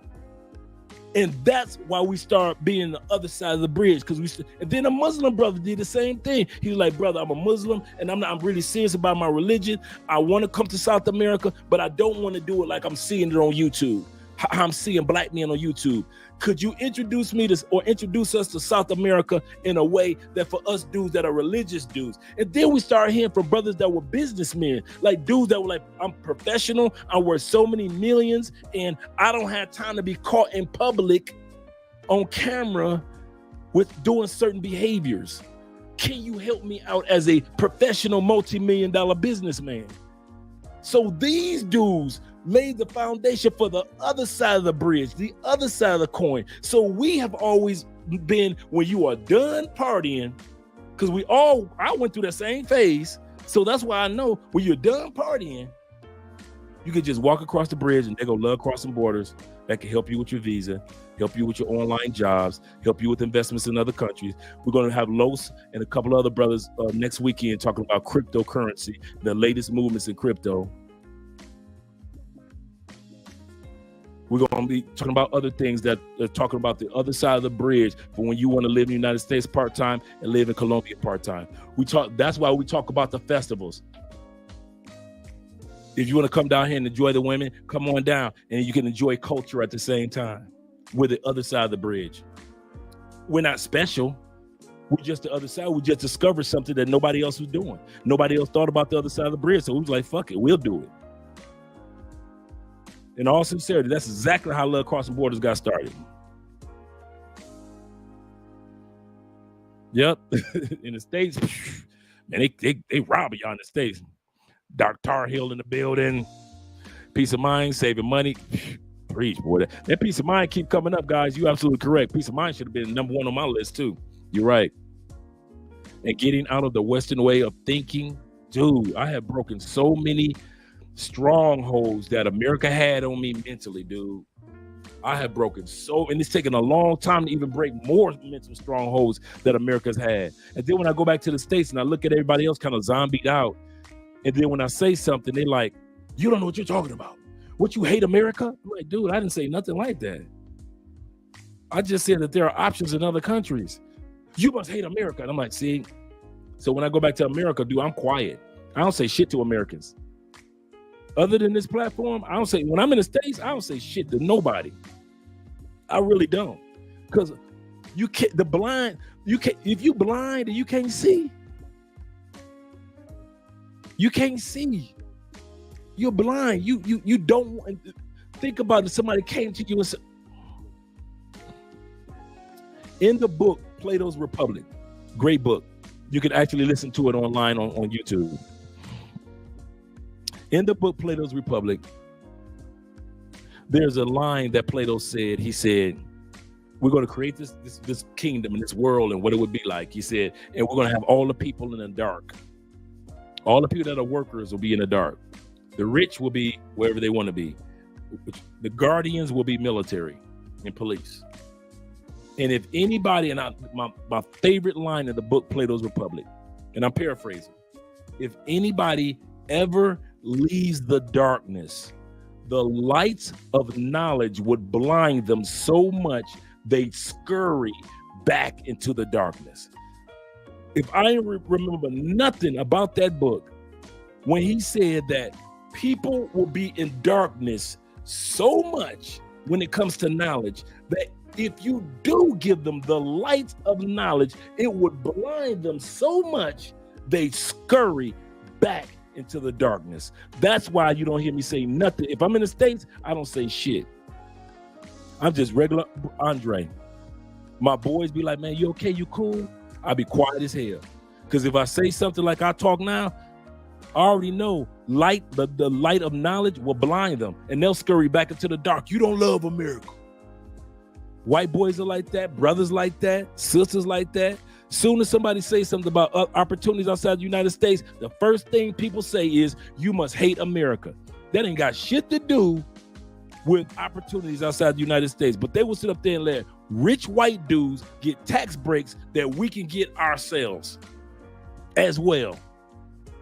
They will let white dudes get the peace of mind from traveling. Mom, I'm not going to college right now. I'm going to travel the world and I'm going to have my backpack and I'm going to learn about me. You let white dudes do it at 23, but you criticize Arthur Holland for doing it at 23. Man, please. I'm with you, brother. It's time for me to leave the United States. And I love the United States. I really do.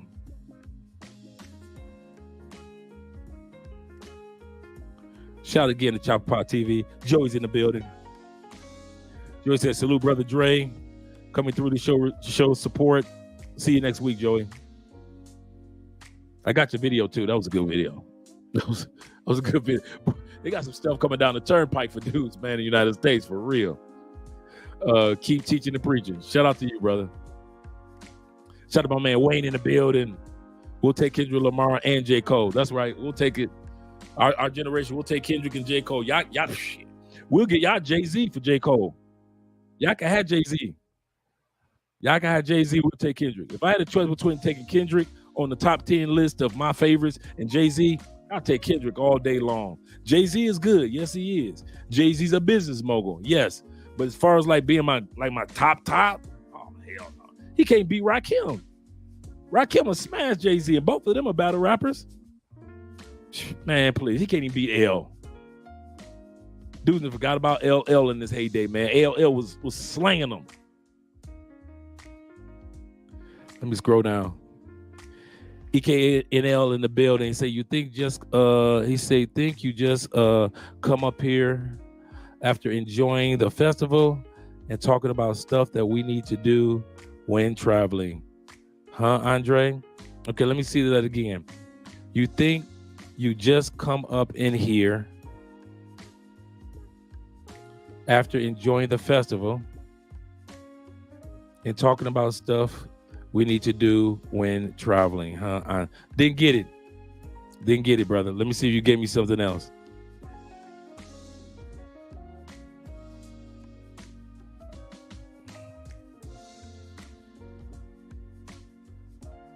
Once again, when you try to bring somebody to the light of knowledge, they just scurry right back into the darkness. What are you talking about, brother? Give me some insight in regard to what you're talking about. Mark is in the building. He said, once met a French school teacher in Italy. She spoke 5 languages fluently. Man, there's so much economic benefits to learn different languages. And that's why you're seeing so many young kids now in Colombia learning English. So they'll have 2 languages up under their belt. Man, it's like the rest of the world are working on 2 or 3 languages. Why America is one of the few countries, and UK is one of the few countries that they still ain't really the West. You can throw Mexico and Canada off in there. The few countries that are not trying to pick up more than 1 language. When America play with Spanish classes in school.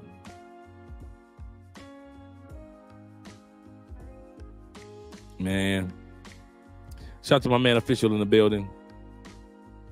He said, ooh, follow to...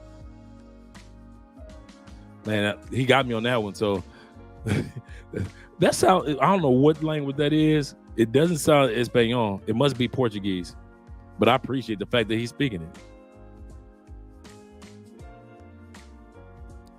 He said, I'm telling you, man, I be telling folks. This Chapapa. Chapapa is English, Spanish, Portuguese, and Creole. 4 languages from a regular brother who's not even 33 yet. If that.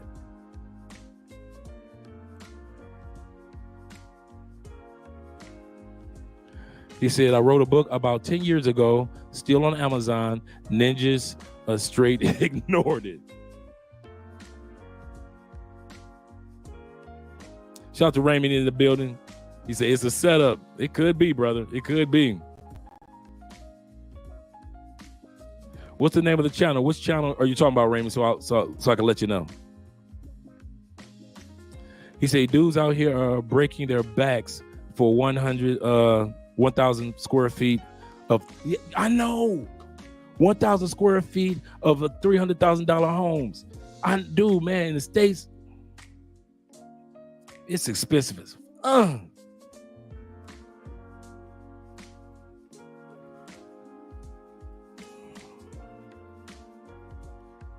Let me see if I can catch it with you guys. We got Wayne Hill in the building. What's the name of your? Yeah, what's the name of the book, brother? So we know what the name of the book is.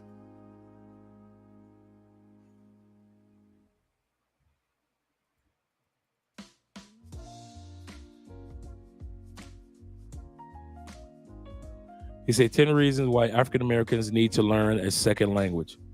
Is that the book? Let me know if that's the name of the book. That's the name of the book. Let me write that down. Y'all know me. I got books over here right now. I'm going through. I'm still finishing off Philly Dom's book. 10 reasons why African Americans need. Yeah.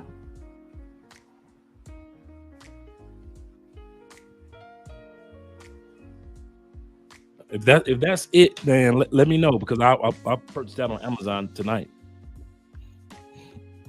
That's a good title.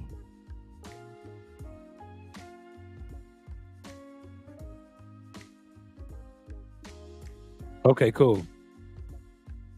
Deal. I'm in. Coach Lamont once again. Shout out to you, brother. Salute to you. Coach says they find out that Andrew Tate was black, and they came for him. They did, man. As soon as Andrew announced that, as long as he was a white boy, they ain't do nothing to him. As soon as he announced that he was black and start really embracing and talking about his heritage, we need you to lock him up. All right, Sir Molly in the building. You're not watching the fight, OG? Nah, man. No. I'm gonna tell you something. I grew up on boxing. I love boxing, but since I've been traveling, man, I had so much fun just living life outside of the television screen. I kid you not, man. Me and Andre probably cut the TV on.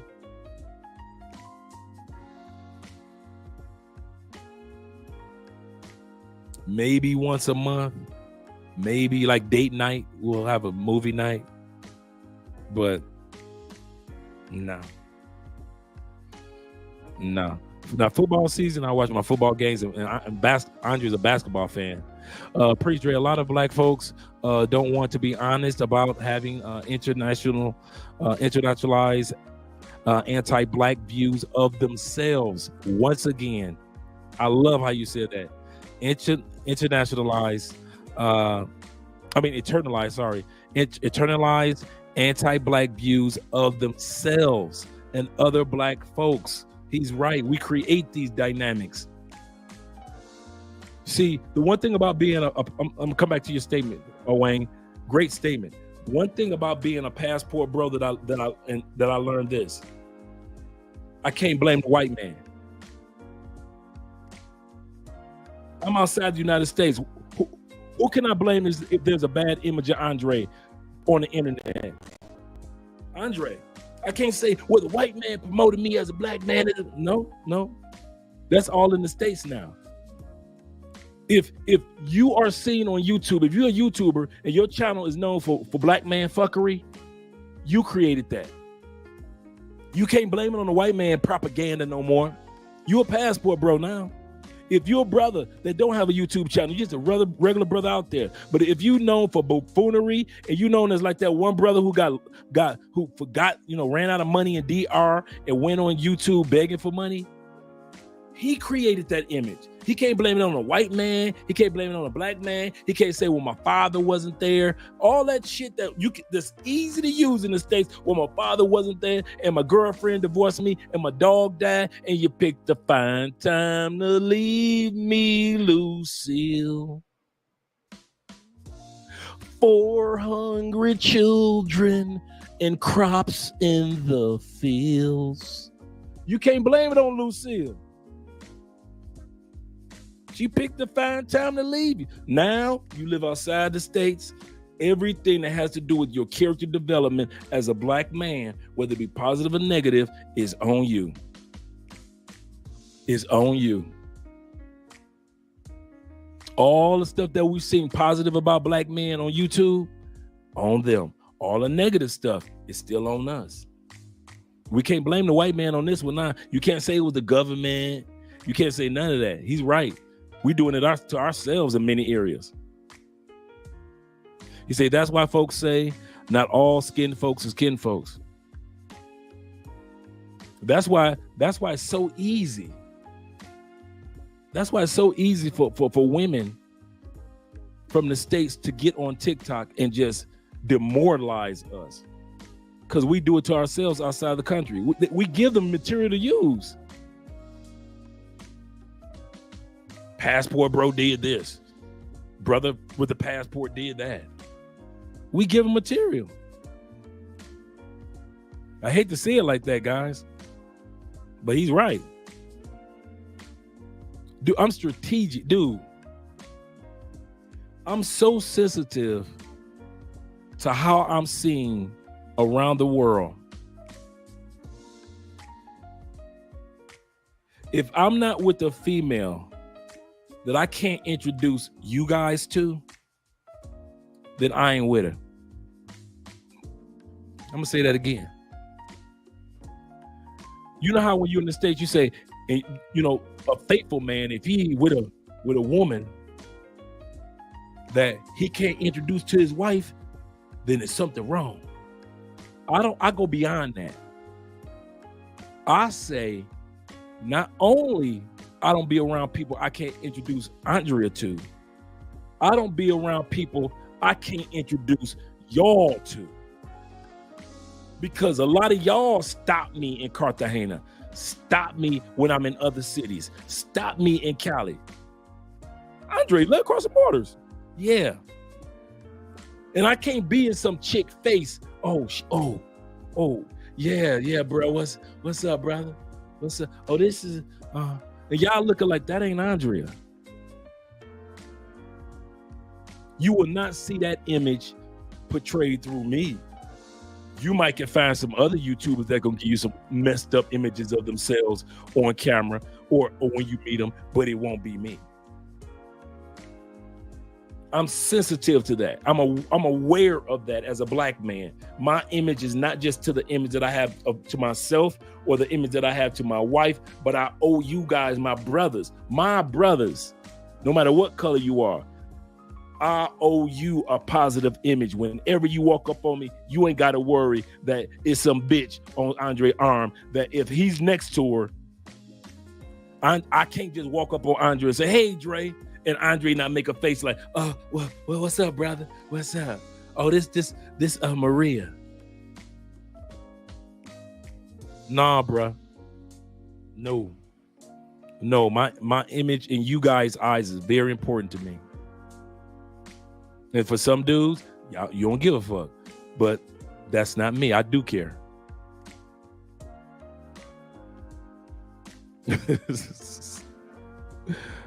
Shout out to you, brother. I don't know what the hell you're talking about sometimes. That carnival has changed Andre tonight. What the?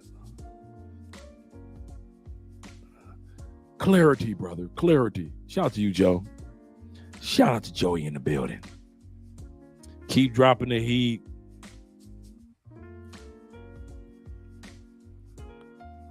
Shout out to Jamie. Shout out to you, brother.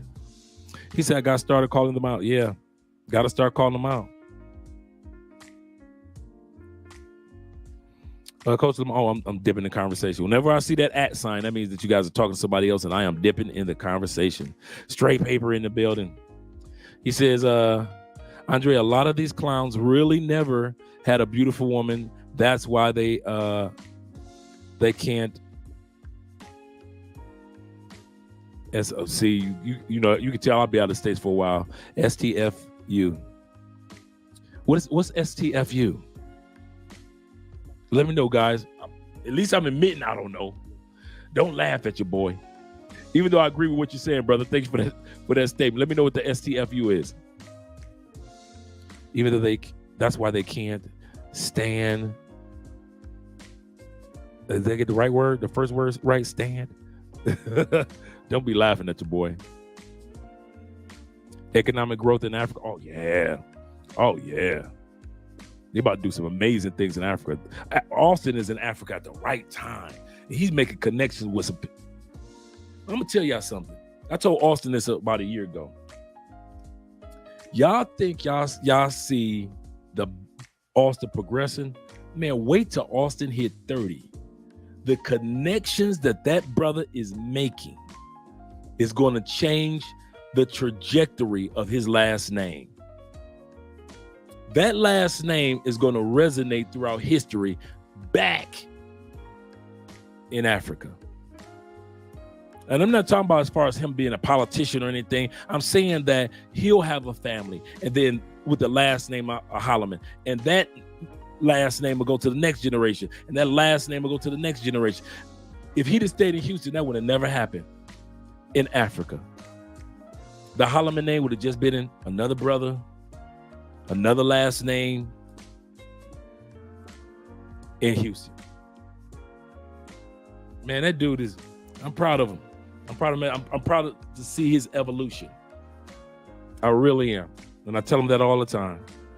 All the time. Black Scorpion says, shots fired. Choose a check, never chase a bitch. Yeah, chase a check, never chase a bitch. That's serious. That's straight serious. And that's probably another I know I'm going into tangents, man, and rants, but that's another thing that gets me, man. When I live here in South America and I see how these women literally drool over you. You handsome, funny, educated, focused, creative black men. I see how they talk. I listen to them. I got female Colombian friends and I just talk about the topic of black men and how they see us. And dude, these women love y'all. Even you white brothers that's doing some good stuff. We as American men are just not just American. I mean, I don't just mean we as westernized men. Let me put it like that. We are adored. We are wanted. And y'all be getting off the planes acting like, if I don't spend no money, won't nobody want me.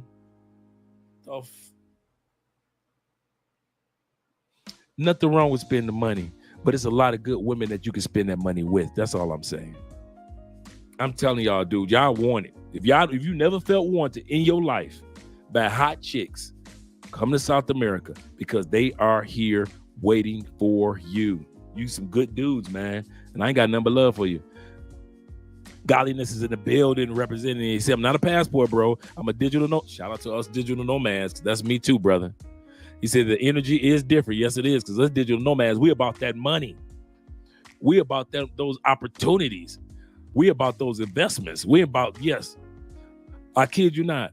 Long before I was talking about passport, bro, I came across articles about, I think I told y'all this, some articles written by some white people about this movement called the digital nomads. I'm like, what the fuck is a digital nomad?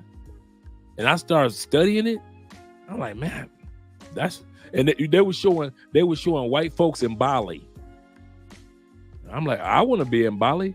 And my mind went right back. My mind always go, when I see white people doing something, I always go back to the book by Reginald Lewis, The First Black Billionaire. who owned Nabisco. He died when he was 50 years old. His book was called Why Should White Men Have All the Fun? Just the title, I read the book, of course, but the title alone has been one of the monikers of my life. Literally, when I see white people doing stuff that I know as a black man that I could do too, why should white men have all the fun? Why should white men have over 100,000 subscribers? Why can't we as black men? That's why I was focused on. Why should white boys just make 6 figures on YouTube? I'm gonna do it too. That's what I was focused on. Why should white men have hot wives in other countries or even in the States? That's what I was focused on. Not following white dudes and want to be like the white dudes, but I'm saying to you, ain't shit special about no white dude. That's how I was looking at it. Ain't nothing special about him. If he a digital nomad, well, damn it, I'm gonna find out how I can become one. And that's exactly when I start focusing on finding employment online. Kid you not. Shout out to the digital nomads.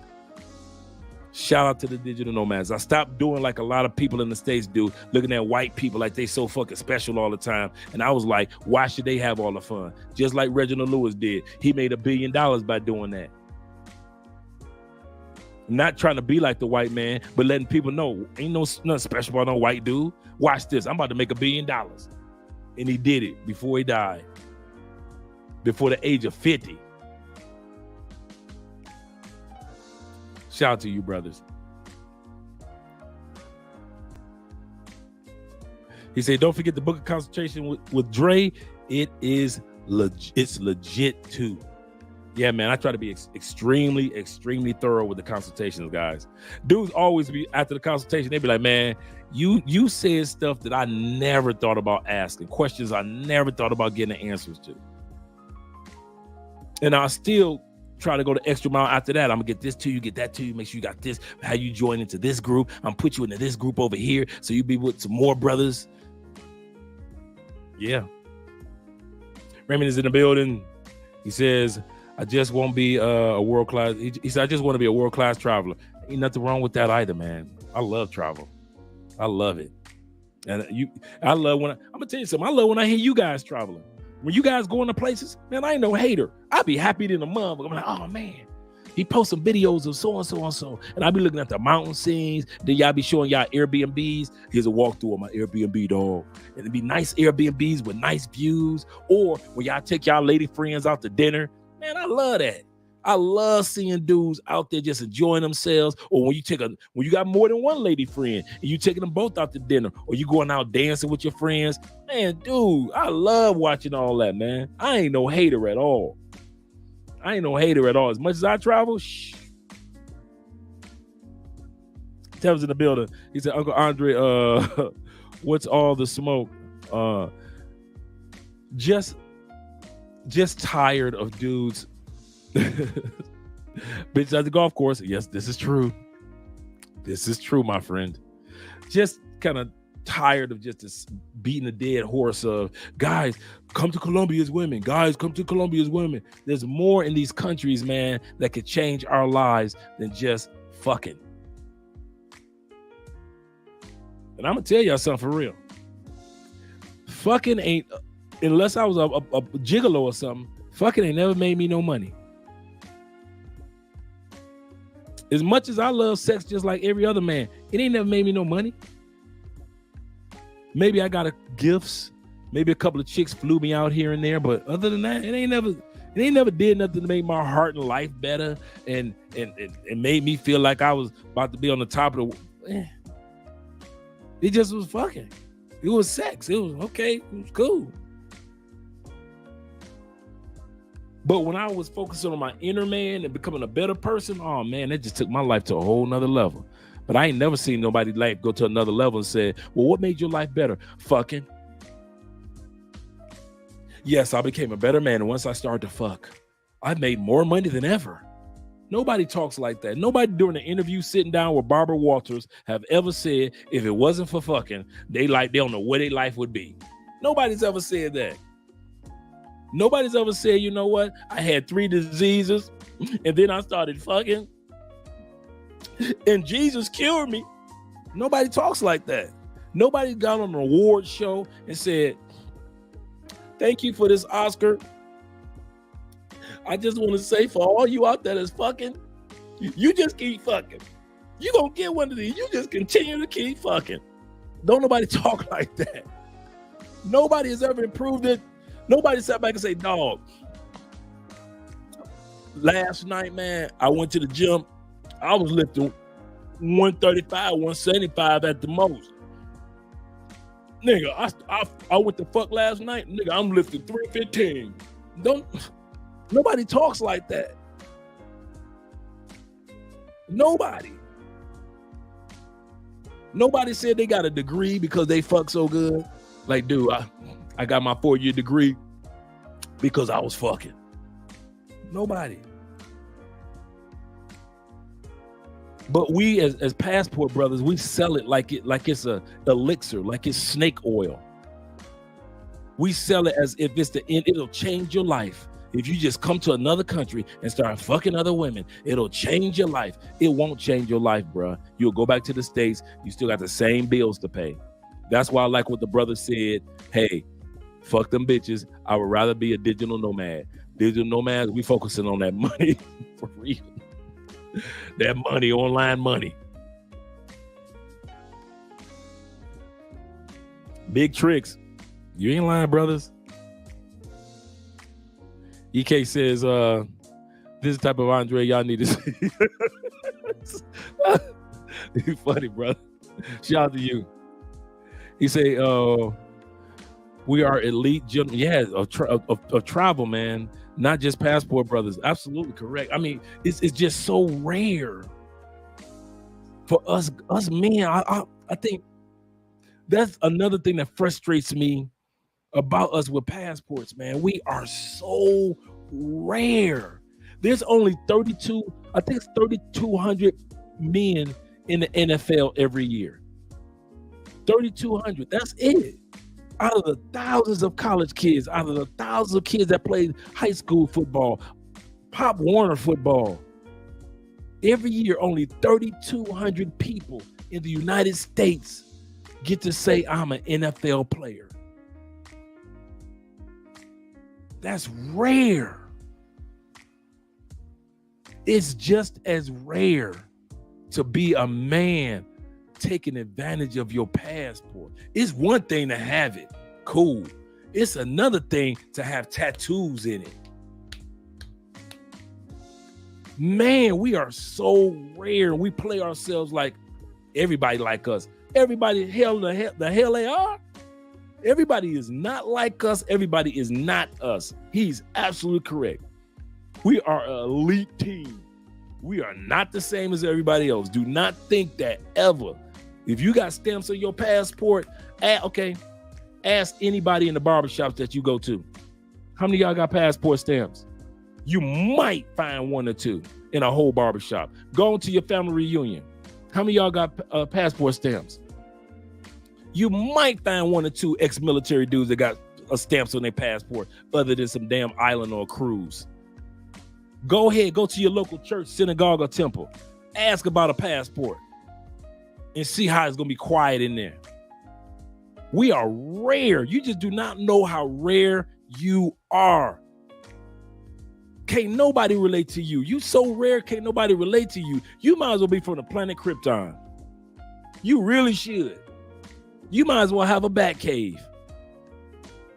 Because when it comes to that passport, ain't nobody got going on what you got going on. That is serious, man. We are a rare breed. One master. No. You know, I won't even think about one master teacher, man. You know what? I'm going to tell you something. If there's anybody that is the other side of the bridge with us, is one master teacher. I'm not saying that there's not other black YouTubers out there that's not on the other side of the bridge with us. What I'm saying is one master teacher always try to tell brothers to be focused on that business side. The ladies gonna come. He always tells that fellas, listen, stop hounding the bitches. They go, okay, it's cool. They gonna be there. And he'll show you the ladies. See, this is the one master. Notice this about one master teacher. He shows you ladies as if it's the fruit of your labor. You put in the hard work, this is what you're going to get. That's how one master teacher sells it. Put in the hard work, and this will be the results. But everybody else don't put it. They be like, shit, fuck it. Just get on the plane. Just got some money in your pocket. That's it. You gonna get all the bitches. Okay. Shout out to my man Joseph in the building as well. He said, that's what get these guys views. Yep. You called it. You called it. Let me see. I'm making it down to the bottom. He said, quite frankly, if you're dating women overseas, why do you care about what American women are doing? Right.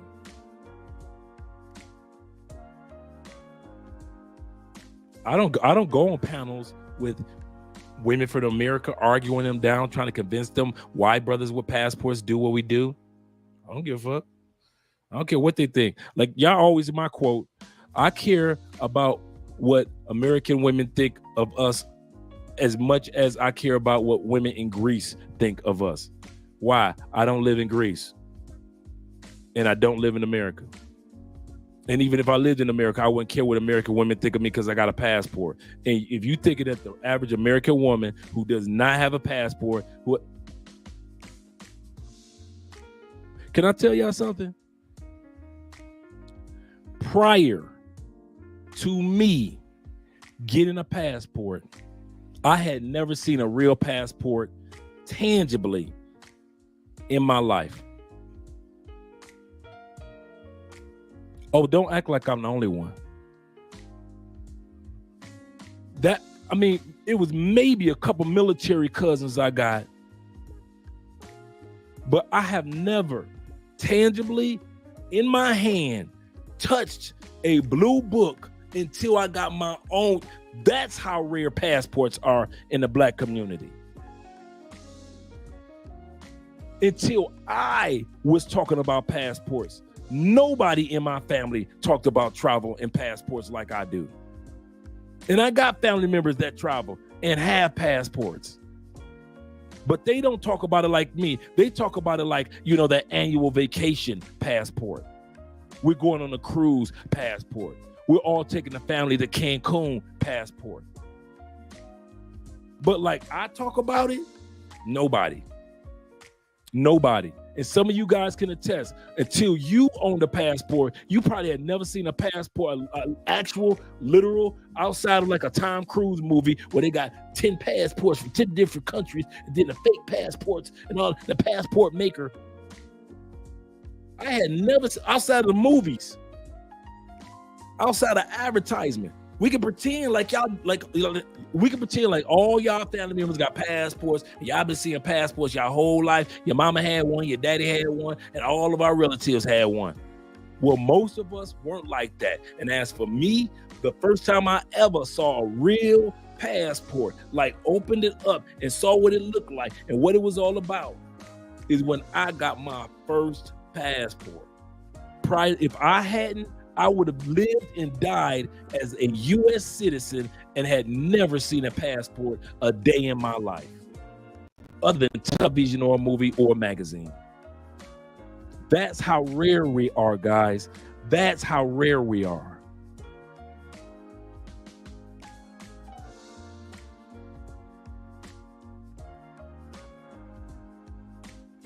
Shout out to Jiu-Jitsu in Charles. Oh my goodness.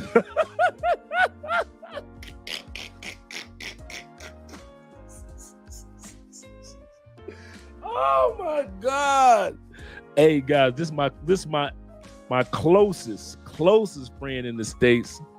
Sean D. Upshaw. Sean was the one that got me started. If y'all wonder where all this big mouth come from, Sean D. Upshaw. We had a podcast, his podcast we used to do every week called Grown Folks Talk. It was me, Sean, and Coach Ivy.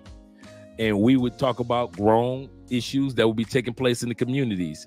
And it was a podcast. We did it we had a great time. I was listening to Grown Folks Talk the other day, Sean, one of our episodes. And this was back in the day, guys. This had to be going on almost 8-9 years ago.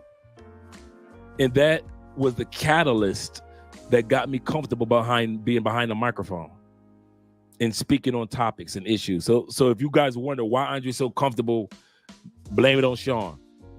Blame it on Sean D. Upshaw. Everything that you guys see that YouTubers do now, Sean was doing it way back then. He was way ahead of his time. I'm trying to get him back in the game too. Way ahead of his time. He said, speak on it, bro.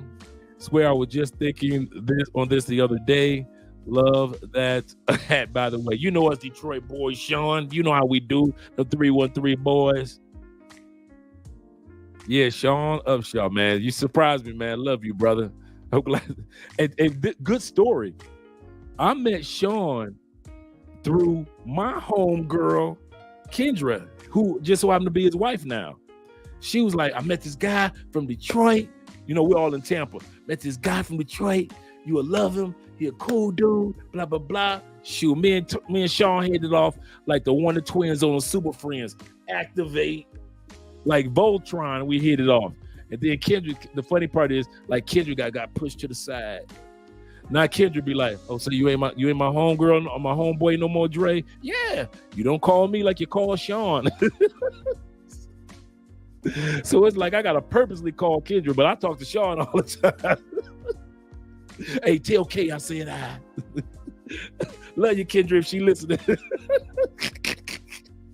Kay was like, man, you supposed to be my partner, Dre. You just disappeared on me and just hung out with my husband. Y'all cool as brothers now. But yeah, this is my dude right here. Oh, shout out. He said, Angry Andre. No, I leave the angry part to Angry Man. That's my dude. I'm a fan of Angry Man. He said, Angry Andre is the best Andre, but it's never going to stop. It's not. I know you're right, brother. It's not. He said biological incentives for most of these gents who don't have anything going on for themselves, anything going on for themselves is making. I didn't get the last part. Oh, okay. Making a baby. He said, so if they get money, some money to travel, they talk about ladies. Yep, he ain't never lied. Man, I'm trying to catch you with you. That's my dude for real. Brazil Yesh is another dude that's on the other side of the bridge. But Brazil Yesh is just like one master teacher. He tries to show you that the fruit of all your hard work, some of the benefits are the women. He doesn't show you, look at this woman, look at that woman. He shows you, guys, if we do this, guys, if we do that, how about if we learn the language? When dudes criticize Brazil Yesh about, well, you don't know Portuguese, brother starts spitting out Portuguese on like several videos. Like, what the hell are you talking about? So that's one thing. That's why I said we're not the only ones that's on the other side. See, you got all these YouTubers and all these content creators on this side that tells you about the party, all the hoes, all the pros, all the city girls that's in other countries. Cool, nothing wrong with that. But then when dudes are ready to do something serious, there are content creators on this side of the bridge as well that's there to help you out. That's there to encourage you. Brazil Yesh got his t-shirt line. He's got several books out. We talking about many of us got 1 or 2 books written. Man, Brazil Yesh, man, I think Brazil Yesh got 10, 15 books already written? Oh man, he thorough. That brother is thorough. He said, but yeah, focus on yourself, gents. Get your body, your mind, and restraints up. Yes. If you can do at least 2 out of 3, your money will go further. Yes, you are absolutely correct. Charles says, Charles says, when I was in Ethiopia, my wife, who's Ethiopian, and we practiced judo and karate together. That's what's up, man. I didn't know that, Charles. Let me scroll. Let me catch up with you guys, man. You guys are okay. You guys talking about Rio. Let me just scroll to the bottom. I'm still a gringo in San Antonio. Oh, I know SA stands. I think it's SA stands for San Antonio. Law Dog is in the building, my dude. I will be in Bogota in about 6 weeks. Let's talk soon. Hit me up, man. Oh, man. I'll be going. We'll be in Europe in 6 weeks.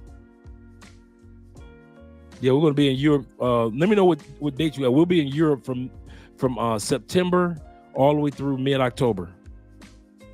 So we'll be in Europe from like the 19th, 20th of September. We land in Madrid. We go from Madrid to Portugal, from Portugal to the UK, from UK down to France, from France to Germany for my birthday in October, from Germany to Italy, from Italy back to Madrid, and then we fly back.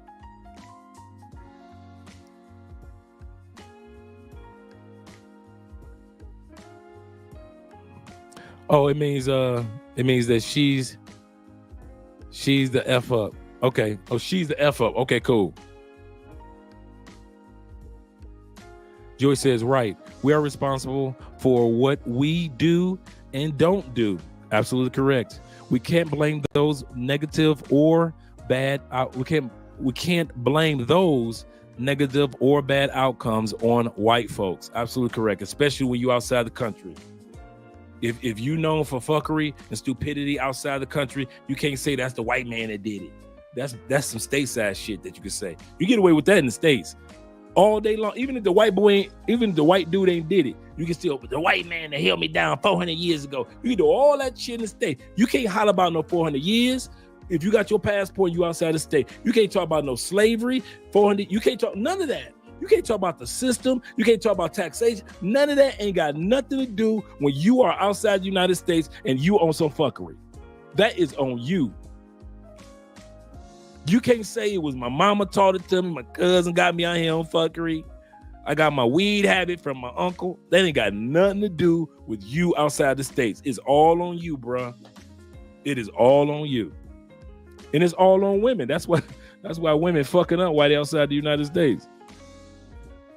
They can't pick a good man in the States, and then when they leave the States, boy, they really ain't picking good men. He said, we self-sabotage ourselves when we don't move or want or wait for approval of others. Yes. That's a bad move, waiting for the approval of others. Oh, yeah, Africa is definitely the future. Without a doubt, man. I've been reading about that myself. Mike T is in the building, my boy. What's up? Let me scroll down, man. Am I going to get to the topic tonight? We've been here 2 hours. We haven't even gotten to the topic. Shout out to Fresh Kabar. Make sure you guys subscribe to this man's channel. This is a good channel as well on the other side of the bridge. Believe you me. Believe you me. There are some channels out there that are the other side of the bridge. It ain't just talking about party. King 3, wait a minute. Let me see. 317 that's Indianapolis. No, just 217. What's 317 area code? King, let me know. He said, I got 15 stamps. I'm in the Air Force. That's what I'm talking about. Get them stamps, brother. That's what I'm talking about. Get them tattoos, man. Ain't nothing wrong with that.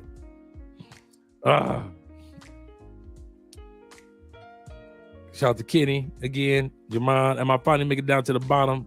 Law Dog was talking to somebody.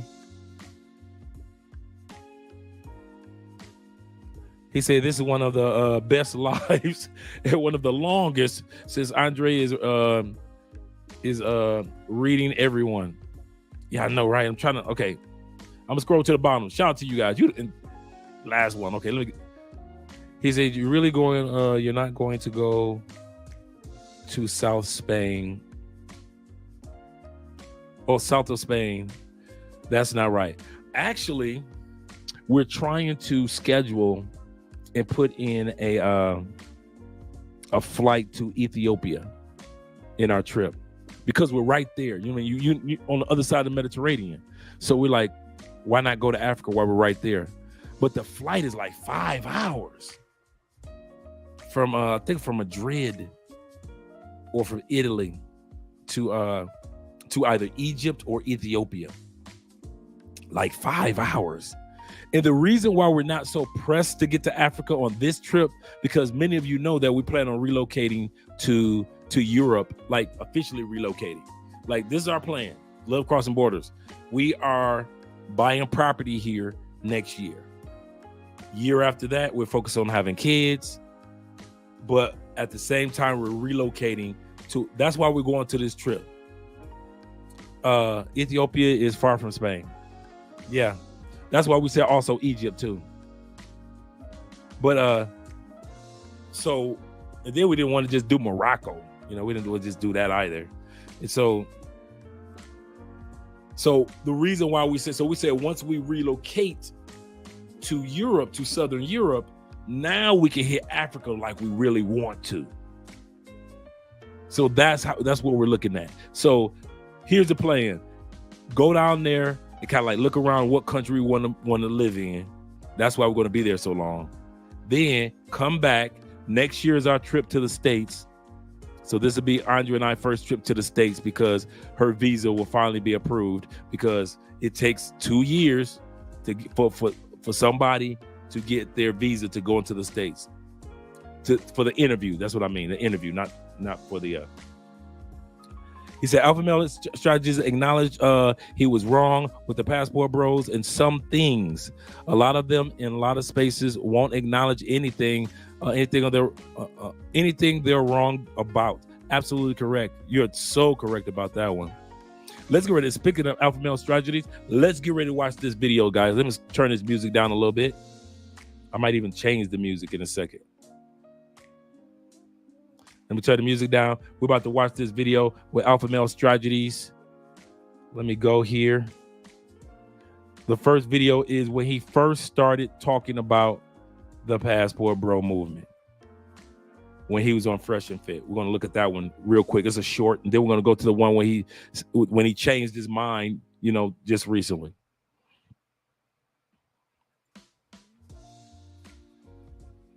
Okay. Share screen. Make sure you guys can see that.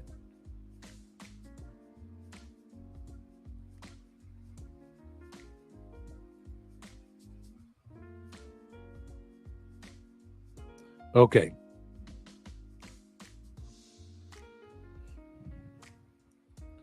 Let me get all this set up just right.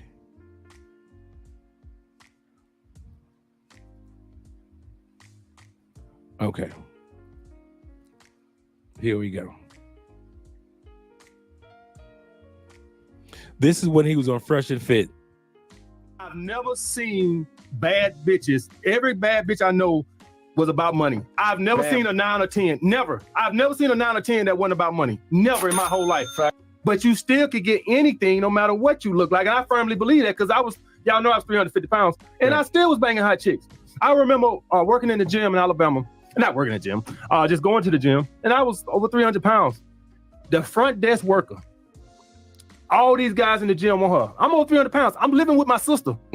I'm dead serious. I'm living with my sister. Wow. And I got her. And my brother said, all them guys know, why she pick you? And I was like, oh man, you know I got game. And he said, that ain't what it is, bro. She just like you. She just like you. And you know, I thought about it and I said he's right. Because in that gym, you had successful, ripped, jack guys who had nice cars out there and everything. But she, like you said, she just like me. Yeah. Even though she was coming over to my house, at my sister's house, sleeping in my nephew's room. Facts. I've never seen. So here he is. I guess Fresh and Fit, me, a couple other guys. This is him talking about his apologies to Passport Bro movement, and he's talking about Fresh and Fit and all them. Critical of the Passport Bros. I want y'all guys to hear the hypocrisy in all of our statements, what we've said about the Passport Bros, including myself.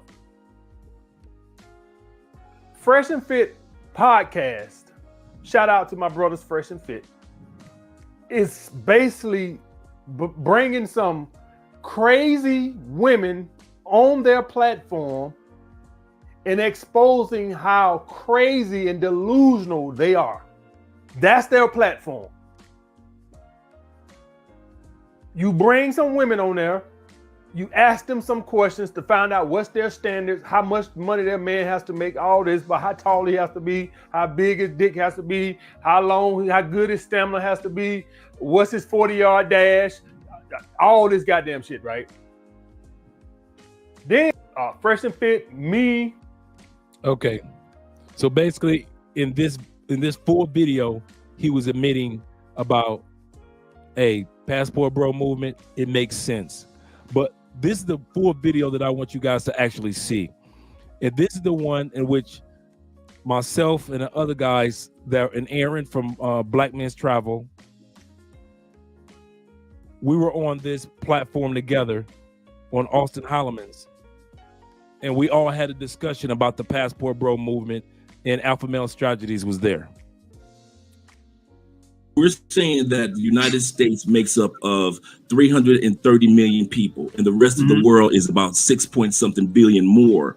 Right. When you don't have to play games, why would you sit up there and I have to assert this, create this, dominate this, create that, do this? That's a good question. When you know that there are 7 billion more people, or 6+ billion more people that you can relate to outside the United States. It's a farce. Even no one would invest in that business. If the United States was a business when it came to relationships, it would have folded years ago and it would have filed for bankruptcy when it came to relationships. And you asking these men to stay in a relationship, in a country of relationship that is filing for bankruptcy right now, even as we speak, when it comes to relationships. But you constantly are telling guys that, hey, it's not as bad as you think. It's not as bad as you think, guys, if you only do this. And what I'm saying is cut out the middleman, go to the post office, drive past their house, drive directly to the post office, get your passport, drive to CVS and get your passport photo, go get, and while you at CVS, get those 2 money orders, fill out that form, and your life will change, because now you have a 6 billion a person option to choose from. Now, what I meant when I said that to Alpha Male Strategies, I was like, I asked them, why are you trying to convince men to stay in the United States, knowing that the United States, when it comes to relationships, is filing bankruptcy? We all know that the United States is filing bankruptcy, but yet and still Alpha Male Strategies and other dating coaches and other YouTubers are trying to convince you that it's not as bad as you think it is. It's just, Austin said it, that was his moniker. It's just that bad. And so that's what my point was with Alpha Male Strategies. Let me continue on and let you guys watch more of this. Right. But you're steady trying to bring to life and using the defibrillator on a country that is telling you it's dying of relationships. And United States has traditions. It has no culture. My wife just brought me a cup of coffee. She brings her dad a cup of coffee, her older brother a cup of coffee. Any male, why? Because it's part of the culture. The reason why United States doesn't do that, because it has no tradition. So because it's based on tradition, not culture. It's not a part of a culture anymore in the United States. So you continue to tell guys, and that's when on my part of answering your question when you stated what I have against women in the United States. I have nothing against them because I have nothing for them. The argument is done. It's moot. I pushed her out of the girl of the United States. I moved her out the front door. I grabbed the doorknob before the police came, and I walked out the door, and I never looked back. And Alpha Male Strategies asked us a question. He said, what is it that you guys have against women in the United States? And my response that you just heard was, I don't have anything against women in the United States, but I don't have anything for women in the United States either. And y'all often hear me say this, other than human rights, I have nothing for women in the United States. They can't get sex from me. They can't get money from me. They can't get support from me. They can't get disrespect from me. They can't get anger from me. They can't get selfishness from me. They can't get happiness or joy from me. I have nothing against them, but I don't have anything for them either. And I don't have to hate somebody to not give them something other than human rights. That's the one thing that I promise you that I will always give every person on the planet, including women in the United States. The human rights, I respect that. But other than that, when it comes to relationship, I have nothing for women in the United States. I don't argue with them. I don't fuss with them. I don't go back up. Like I told you guys, when I go back to the States, I'm quiet. I'm not about to sit up here and convince women that live in the States and they never had a passport, don't know what women in other countries look like. I was talking to a friend of mine yesterday, and I was like, they don't even know that y'all exist as Afro-Colombians. And dude was like, what? I say, dude, they don't even know you exist on the planet, man. They know there's Brazilians down here, black Brazilians.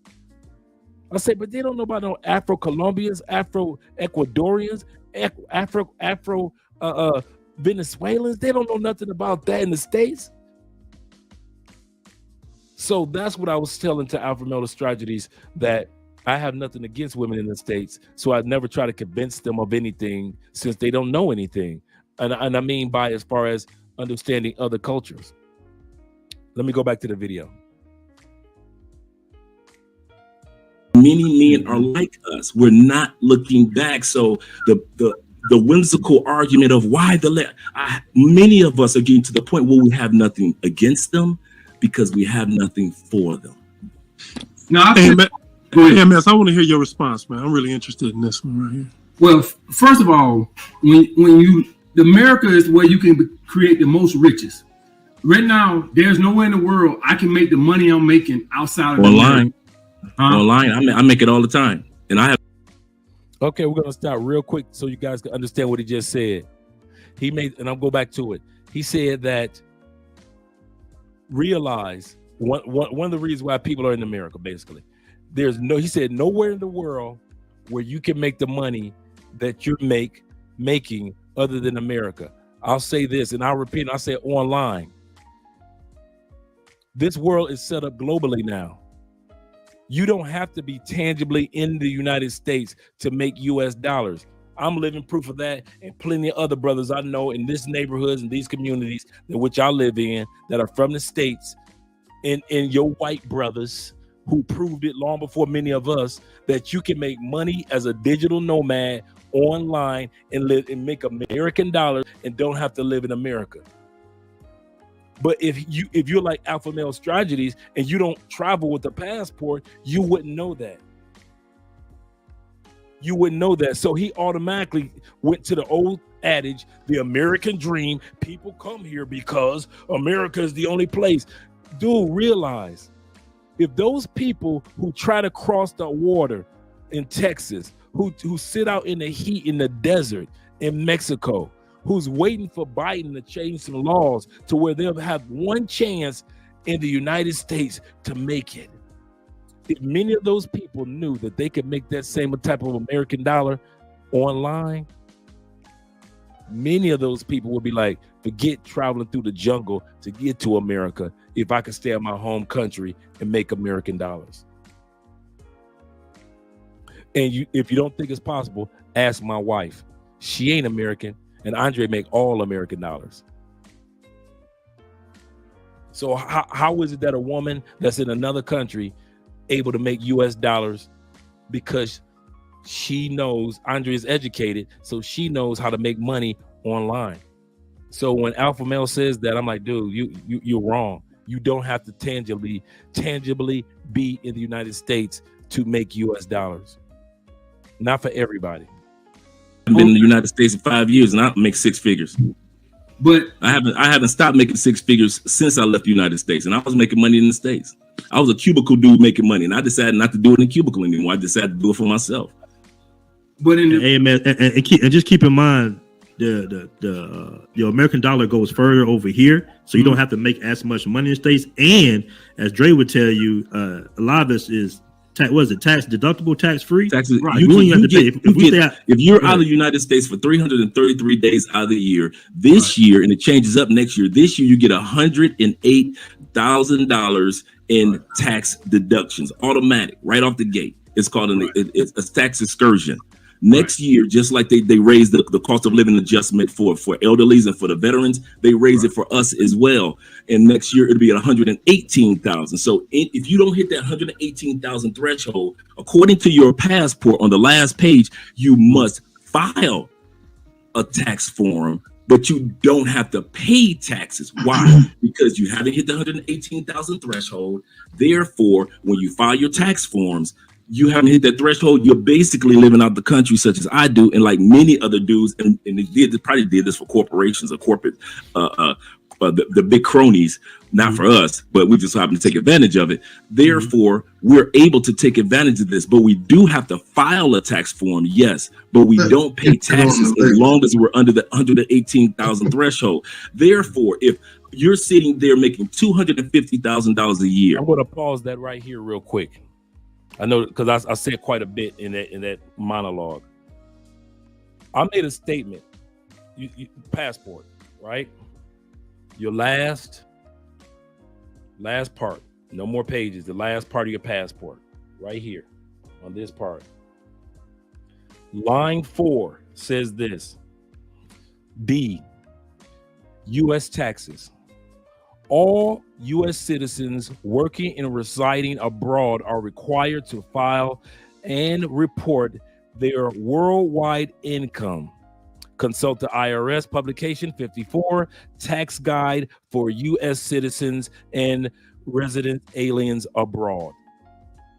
Available on their website. That's on your passport. You have to file. It didn't say you had to pay.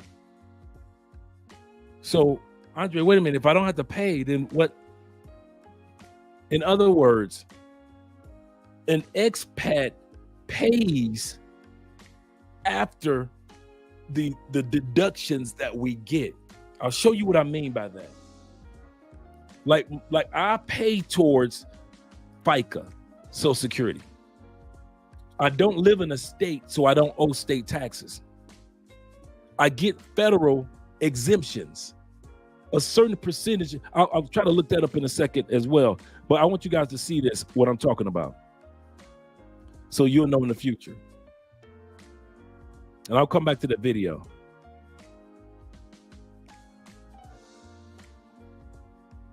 Let me let you guys, make sure you guys can see my screen. Right here, it says, this is just the recent one.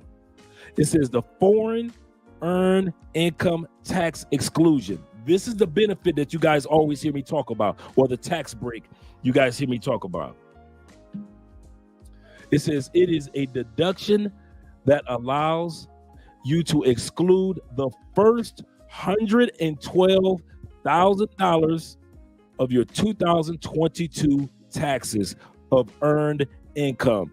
If you are an expat, this is our first tax discount, meaning all the money that you made all the way up into $112,000, you get an exemption, which is called the excursion. There's a special form that we fill out that showcases, and it's only for expats.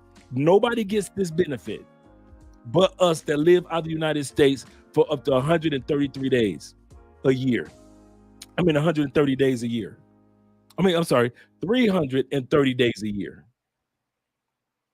So when you hear me talk about this, let me go back to it. And it says for income earned in 2023, the amount. So when I file my taxes for 2023 and 2024, this amount will increase to $120,000, meaning that as long as I don't cross the $120,000 threshold, dang near most of the money that I made is tax-free. And it says to qualify, you must meet the bona fide resident test and physical presence test. What is that physical presence test? Let's just go to that one. The physical presence test is, are you physically present outside of the United States for 330 days of the year? And you can get that tax break. I had a stat that I want to look up real quick. Let me see if I can find it. What percentage of expats pay federal taxes?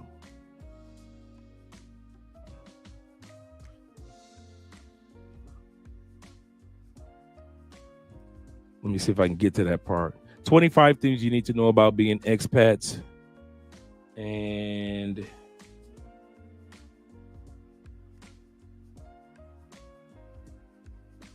here we go. Perfect. This is exactly what I was looking for. You guys, so when you guys hear me say certain things, you just think I just be, sometimes just, well, Andre just talking. This is, I'm going to put the link, this article, I'm going to put the link in the description of the in the chat, so you guys can read this. This article is 10 things every expat should know, and the article is actually called 25 things you need to know about expat taxes. Number 2 is most expats do not owe U.S. taxes. You file U.S. taxes according to your passport, yes, but because we get so many tax breaks, by the time you get done with all the breaks that we get, we barely owe anything. It says right here, while virtually all expats are required to file U.S. tax returns, most Americans do not owe U.S. expat taxes. The U.S. put several deductions, exclusions, and credits in place to ensure, I'll say that again, to ensure Americans living abroad aren't taxed twice on the same income. Many expats can erase their U.S. tax bills using these tax breaks. I already showed you one of the tax breaks, and these are some more of these tax breaks that are down here for U.S. citizens. And there's more information, and that's the information that the foreign earned income exclusion, which was the 120,000, and at this time period is 118,000 deduction, is not automatic. You got to fill out the form. Remember I said you got your W-2 form, and then I said it's a special form that we as expats have to fill out to get that 110,000, 120,000 discount. That's what this form is. It's form 2055. I mean, 2,555 or 2555. You must pay residency test to use. Or you must pass the residency test to use a foreign excursion. And what it says right here is, and what they mean by that is, the physical test requires that you physically. Now remember, I just said that. What's the physical test? The physical test is that you are required physically present inside a foreign country for 330 days of any year period. That's why you get that tax exemption. Now, the bona fide exemption, it says that you must have lived overseas for at least 1 calendar year and had no immediate intentions on moving back to the United States. So temporary overseas contractors and those assigned or those on assignment won't qualify. So if you just so happen to be a person for 1 year, go outside the United States on business, and then you want to go back in, well, you consider a U.S. resident. You don't get that tax break that we get. But for those of us that literally are proven to live outside the United States, or if you're a person on a regular basis or outside the United States for 330 days a year, you get that original tax break that I was telling you about. So you won't be paying at least up to, like I said, let's say this year we'll probably crack this year, let's say 107. Since I didn't cross 112,000, dang near all of that 107,000 that we make this year is tax exempt. All I gotta do is fill out the form, my regular W-2, and then my other investment forms, and then my not regular W-2, but my 1040. Sorry, for you guys it'll be W-2s, but for those that work for yourselves or contractors, it will be a 1040 form, and then my 255.5 form, and then other tax breaks that we get. On top of that, like I mentioned before, on top of that 112,000 for this year, I think it's 112, 108,000 that we just looked at, 112,000. Next year it'll be 120,000.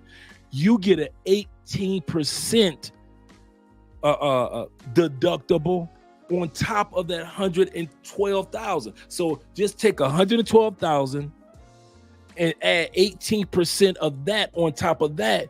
That 18% is your cost of living, electricity, your apartment, your furniture, anything that you pay, your cable, anything that you pay for that has to do with your housing is that 18% added on to the 112,000 deduction that you getting anyway.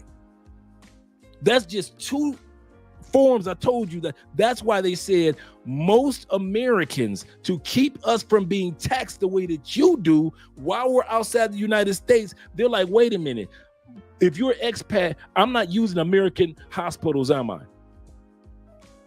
I'm not using libraries. I'm not using the police force. I'm not using the American roads. I'm not using your DMV. So the federal government says, since they are not using, expats don't live here and they aren't using the facilities that most Americans would be using, expats don't have to pay taxes the way that Americans that live in the states, that use the roads, that use the library, they use the police force, etc. You guys have to pay that level of tax, that 10%, that 30%, 40%, whatever it may be for you as an individual. So when you hear me say that, that's why I don't worry about taxes. My job is to file taxes. That's my job. File taxes. I pay towards FICA. I still pay towards Social Security, but I don't owe back taxes like you guys do. But you rather live in the States and make 250. That's why that's why you guys hear me say, when somebody say, I make 200,000, make 300, I don't give a fuck about your 200,000. Dude, you get a better life with 50,000 in no taxes compared to having 200,000 you in the States with taxes. Because once you get taxed on your check when you get paid, right? You get taxed at the grocery store, right? They add taxes when you fill up that gas tank, right? When you go to a concert, it's tax on those concert tickets, right? Football tickets, baseball, basketball tickets, right? When you buy clothes, you still getting taxed again when you buy clothes, right? When you buy your shoes, when you buy them LeBrons, they gonna add taxes to it, even though you paid taxes when you first got your paycheck. All that shit you paying, and I get 50K. Let's say I just got 50K. And it's damn near tax-free. And y'all think that's why you're gonna hear me. That's why I put my foot on the neck of dudes like, I don't want to put it like that. That's why I often correct guys that talk about like alpha male strategies and other YouTubers that only talk about women. You see how I just did that? Name another YouTube channel that was going to show you about those, black or white, that would have showed you about these tax breaks I just showed you. Maybe one master teacher. Now, no other black male YouTuber would have pulled that information up and showed you what I mean when I say, you're like, what, Dre, you always talk about these tax breaks, but you don't never show us. Let me put this link in the description. Nobody ever showed you, but when it comes to telling y'all where to get some hoes, they'll show you where to get some bitches, won't they? But when they tell you how to get some tax breaks so you can save some money down the line, so now you guys see how I can buy a house in Colombia next year and then buy a couple of other investment pieces before we move to Europe. You get that, right? Because I ain't paying all them damn taxes that you paying. My job is to file taxes according to my passport. Like I said, line 4, you guys open up your passport, you got A, B, C, D. A talks about restrictions of imports of goods and services. B talks about customs and border protection. C talks about agriculture. We need to do a channel just talk about the back of our passports. D talks about U.S. taxes. And E talks about if you're an expat and your Social Security benefits. And most of you dudes, they never even read the back of your own damn passport to even know you're getting all these tax breaks. That's why you guys be hearing me roaring like a damn tiger all the time. Because I be like, I know what the fuck I'm talking about. And all these benefits are waiting for you. And you don't never take advantage of it. And yeah, you in the States scratching your head, the back of your head like you Martin. You sit up there scratching the back of your head like you Martin, trying to rob Peter to pay Paul, and you got a damn passport, and you got the ability to, at least in 5 years or 10 years or even 15 years, make money online. That's what I was telling Alpha Male Strategies. He makes his money online. You can make your money online, and at the end of the day, you get tax breaks out that. Dude, don't go to school for something. You get more tax breaks. Man, they got so many. Dude, you get tax breaks if I travel around Colombia. And I got a receipt. Anywhere, I think I threw away the receipts I got from just going to the restaurant. Any receipts that you get from Colombia or any country you go to, you get that money back. Let me see if I can pull that up for you guys too. Tax refunds for expats. Let me see if I can pull that up for us real quick.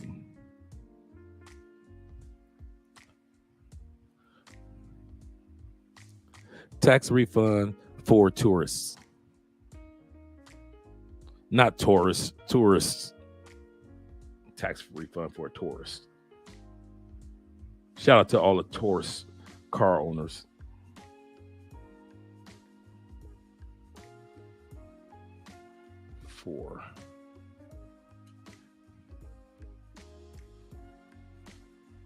Let me see if I can find it real quick.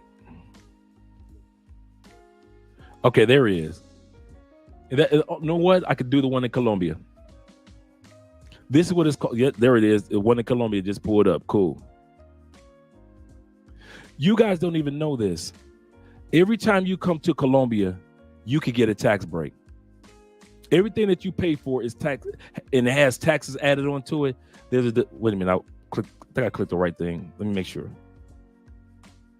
Here we go. Let's go. Let that show up on the screen. Bam. This is where I'm going to put this website in there too. Every time you come to Colombia, you go to a club, restaurant, whatever, you are supposed to, whatever you pay taxes on in Colombia, you're supposed to get that money back once you get back to the States. You go to this website. I've already introduced, this is part of, I'm going to start implementing this into the consultations. Whenever you go back to, it could be the first day going back, you fill out the form, you talk, you just screenshot, like I would do. Every time I get a receipt, I would screenshot it, and then you get a tax break for it. So all your receipts of all you club and all you partying in Colombia, you buying shoes in Europe, you buying clothes, all those nice shirts that TaylorMade Dream is getting, and all those clothes that while he's in Thailand, all those clothes that Austin Holland is getting, he gets a tax, automatic, not at the end of the year. He goes to that website, he shows his receipts. The company, that website is a company that calculate it all for you, and they send you back in a couple of days. I think it's like 10 days, and they send you back all your taxes. You get all that back. You notice I ain't talking about pussy.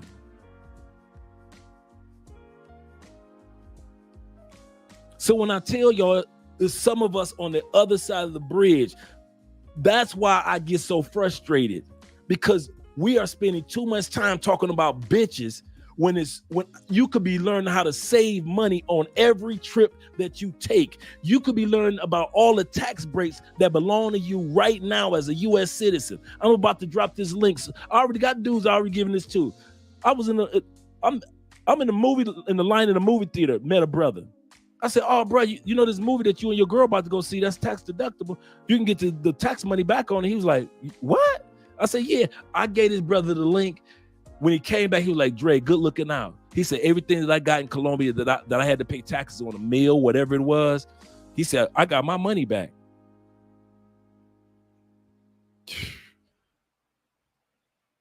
White boys ain't gonna tell you that. Because they do it, but they ain't gonna tell you about this. This is the one for Colombia. There's one for most countries around the world. You just basically let me translate this one to English too. Okay, there we go. So right here, let me see if I can go directly to it. Let you guys see it too. So right here, we're looking at the website. So like I said, I'm going to put this in the description for you guys. And it says, it gives you information in regards to the citizenship, participations, scheduling, so forth and so forth. Passages, so forth. This is right here. Is for it's called the VAT refund. I never knew how to pronounce it correctly. And it gives you the details on how to do it. The ABCs of VAT refund, tourist refund. And you will click on here, and it gives you all the details of it. How to walk through it. Let me go over to where I'm looking at right now. And it walks you straight through it.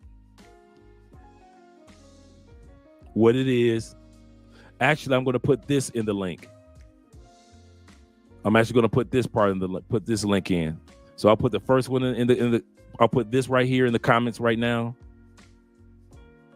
And I want you guys to download this, man.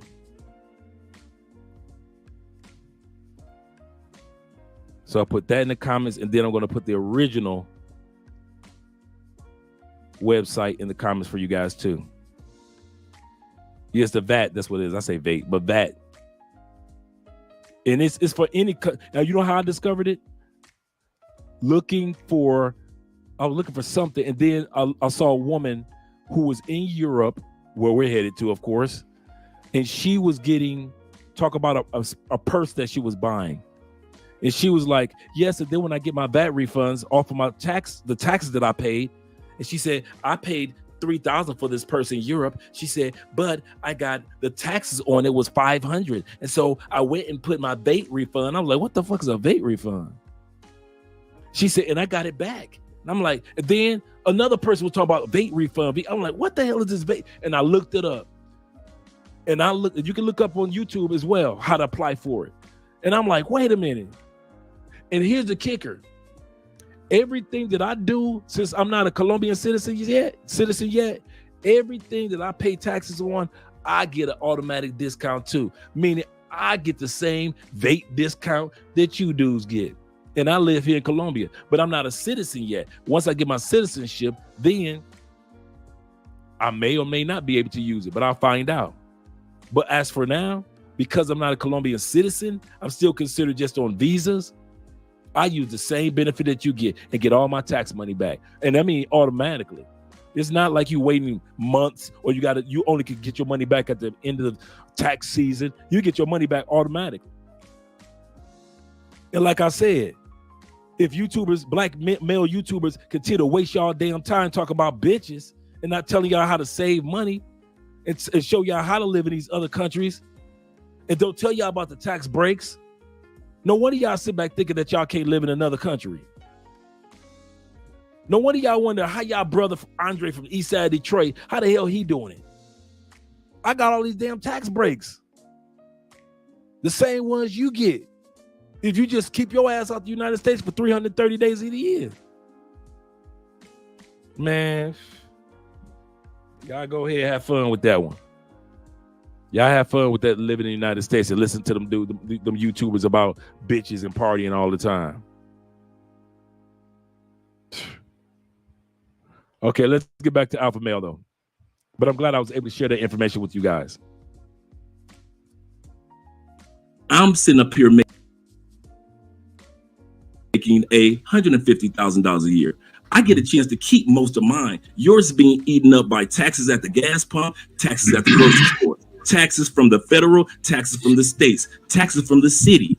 Yours are your 250,000 being destroyed before you even get the chance to enjoy it. When I get to sit back with my 150K, and I still live at a fraction of the price, and the buying power of the American dollar in the United States is worth 4 times as much. In other words, my 150,000 that I made last year or this year is equivalent in buying power just here in Colombia of $600,000. Are you telling me to go back to the United States, deal with women who do not even want to be bothered with many men like me that already know better? See, women don't want to deal with me not because of looks or because of this and that, because I've always had beautiful corporate women. They don't want to deal with me now because I know better. And they do not want to be laying next in a bed next to a dude that just sets them down and know that he can go to Brazil the next day. Know he can go to Argentina the next day. Know he can zoom out to Thailand right out of that bed. Women aren't scared because men now know better. Listen, I'm not, y'all arguing with the choir, man. I'm not finna sit up here and y'all listen. As far as American women being difficult and all that shit, y'all arguing to the choir. Listen, I get it. Y'all, you ain't finna try to convince me that a woman overseas ain't easy than one in America. You preaching to the choir. The point I'm trying to tell you guys, because I dated women in New York that was from overseas, right? So I was like, God damn, these motherfuckers different.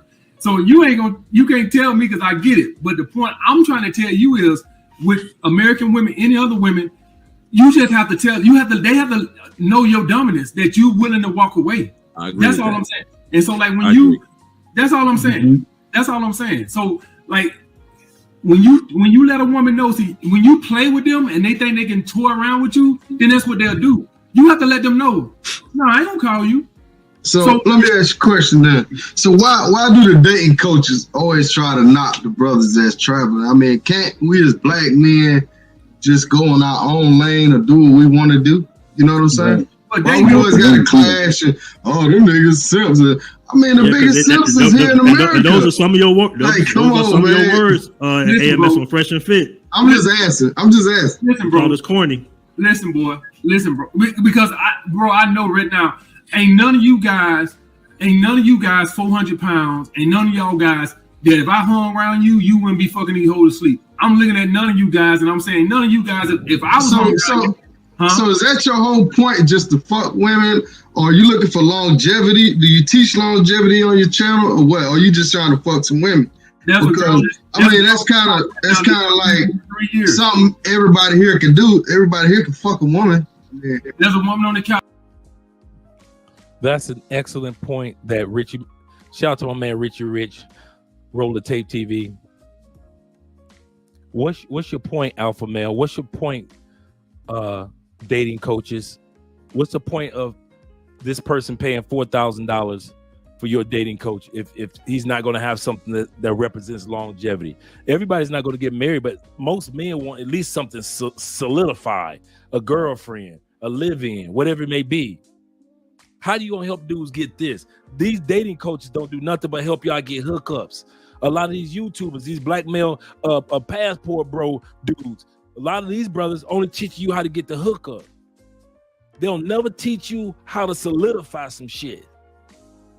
How to solidify living in another country, how to solidify making money, how to solidify networking with people, how to solidify bringing your routines, which you have, whether it be exercise routines, your fishing routines, your golf routines, if you're a person that just like to do like me, I'm a public speaker. So I'm part of Toastmasters International.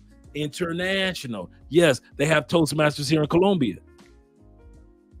So at the end of the day, how you gonna help me out with that, passport bro? How you gonna help me out with that, dating coaches? Because the passport bros, if we don't get it together, we just as bad to brothers as dating coaches.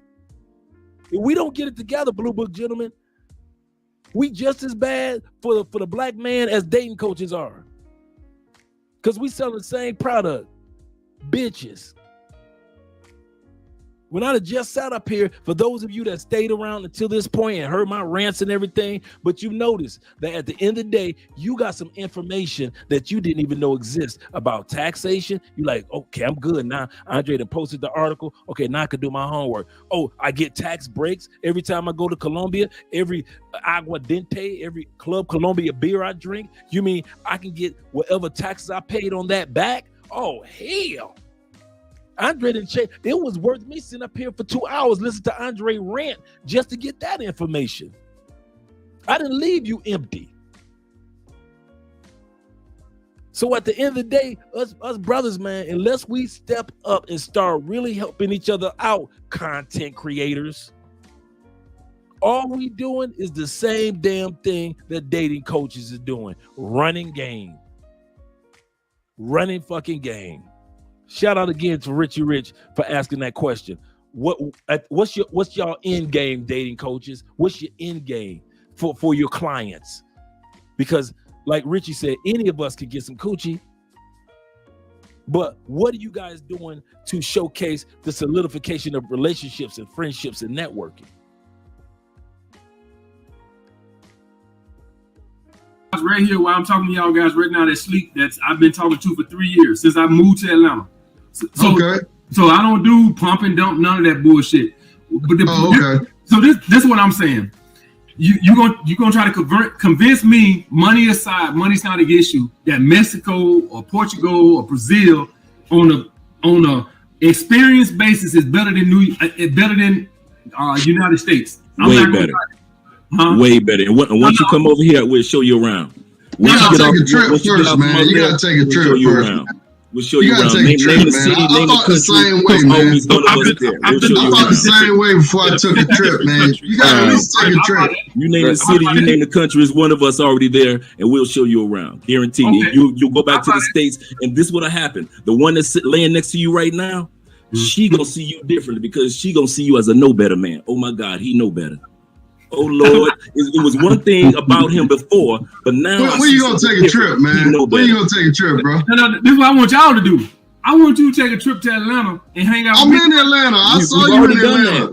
I saw you. Hold on. I saw you in Atlanta at the hotel that spins around. Oh, you was on a dinner date with a shorty in there, or whoever you was with. Okay, I saw you in Atlanta.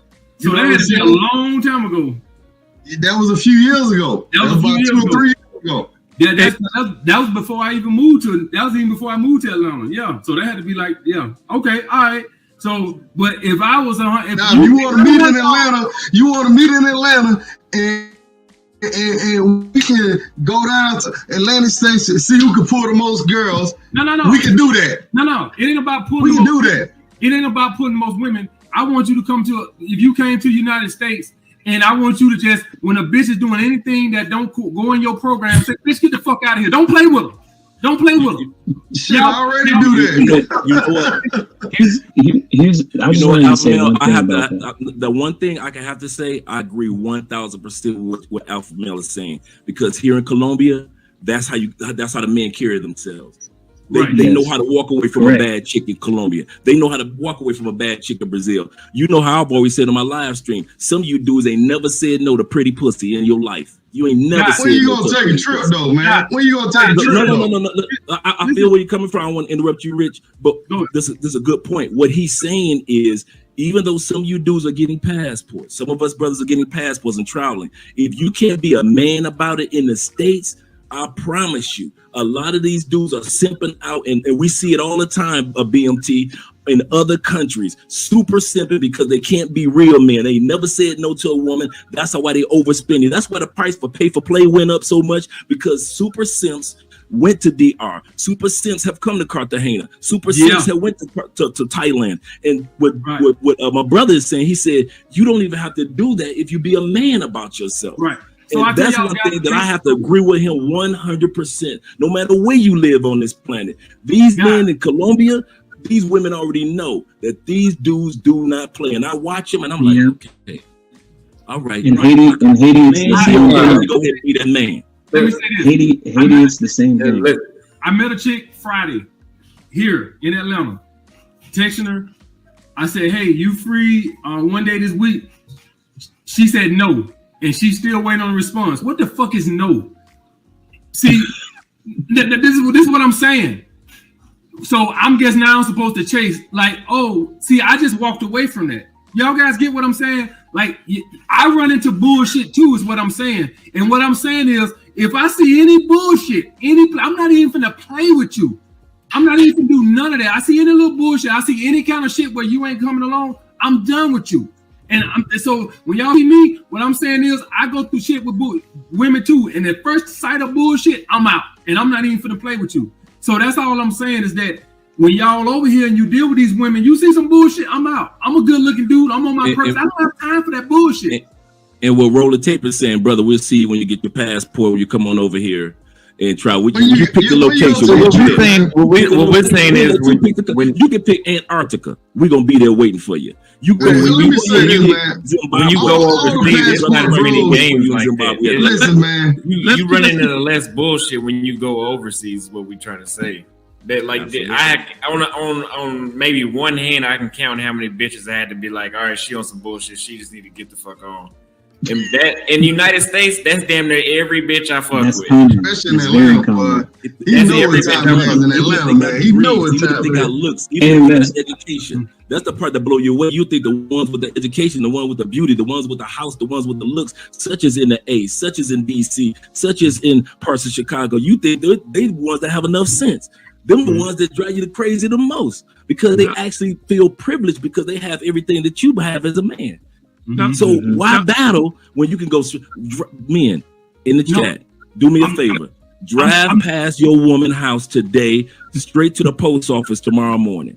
Do not pass go on your lunch break. I don't care on your lunch break. I don't care when you get off work. I don't care. I'm already ahead of you, crossing. I went there a year ago. I want to confess this on the live stream right now. I don't even gotta come overseas and know women overseas are 10 times easier. What's the mistake that the alpha male strategies keep making? He keeps making up excuses for not getting his passport and not traveling. He thinks because he's dated a couple of foreign women in the States that is equivalent to women outside of the States, which we all know, which is not necessarily true. And so he continues to try to convince himself, and I know that there's other, dating coaches and guys that try to convince themselves that, it's not that bad here in the States. It's not that bad. In all cases, no, it's not that bad. There's some really great women in the States, and you'd be a fool to act like they aren't. But the time of life is too short for many of us men to continue to give women in the States a chance to get it right. Bruh, as far as relationships are concerned, this is the best relationship I've ever had in my life. There is no, well, I'm married now, and Andrea, like, she in my top 3. No, Andrea is number 1, hands down. It ain't one I ain't had, and I've had some great women in my life, great women in the States, but not one has dared to come close to treat me the way that Andrea does, respect me the way that she does, talk to me the way that she does, encourage me the way that she does. Women in the States will sit back and say, encouraging a man who, you don't need to encourage no man, he ground. See, women in other countries don't talk like that. They know that there is a long-term value. If you encourage your man, he'll bring more to the table for the family. If you only just encourage him to accomplish some things. But alpha male will never see that. He will never see that. No matter how much money he makes on YouTube, talking to guys in the States, he will never see. Or remember what Coach said. I mean, not Coach, but the lead attorney said. I'm going to pull that up in a second. Shout out to lead attorney. And my man Tim Howard says, he said, you doing a great job, Dre. Preach that. I appreciate it, brother. I really do. Thank you guys for hanging out with your boy tonight, too. That live is an old replay from Austin's channel. Yep. We did this one a few months ago. Shout out to my man B-Law in the building. He says he needs to travel. Yeah. He's extremely ignorant. Yes, good dude, but he doesn't know. He really think he knows. You guys need to come to Atlanta. Dude, most of us have been to Atlanta at one point in time or another. Atlanta is just like many other cities, good for smashing women because there's so many of them. But to take them serious, come on, man. He said, I don't know. He said, I don't know this. this old stuff. It is most recent. No, it's an older video.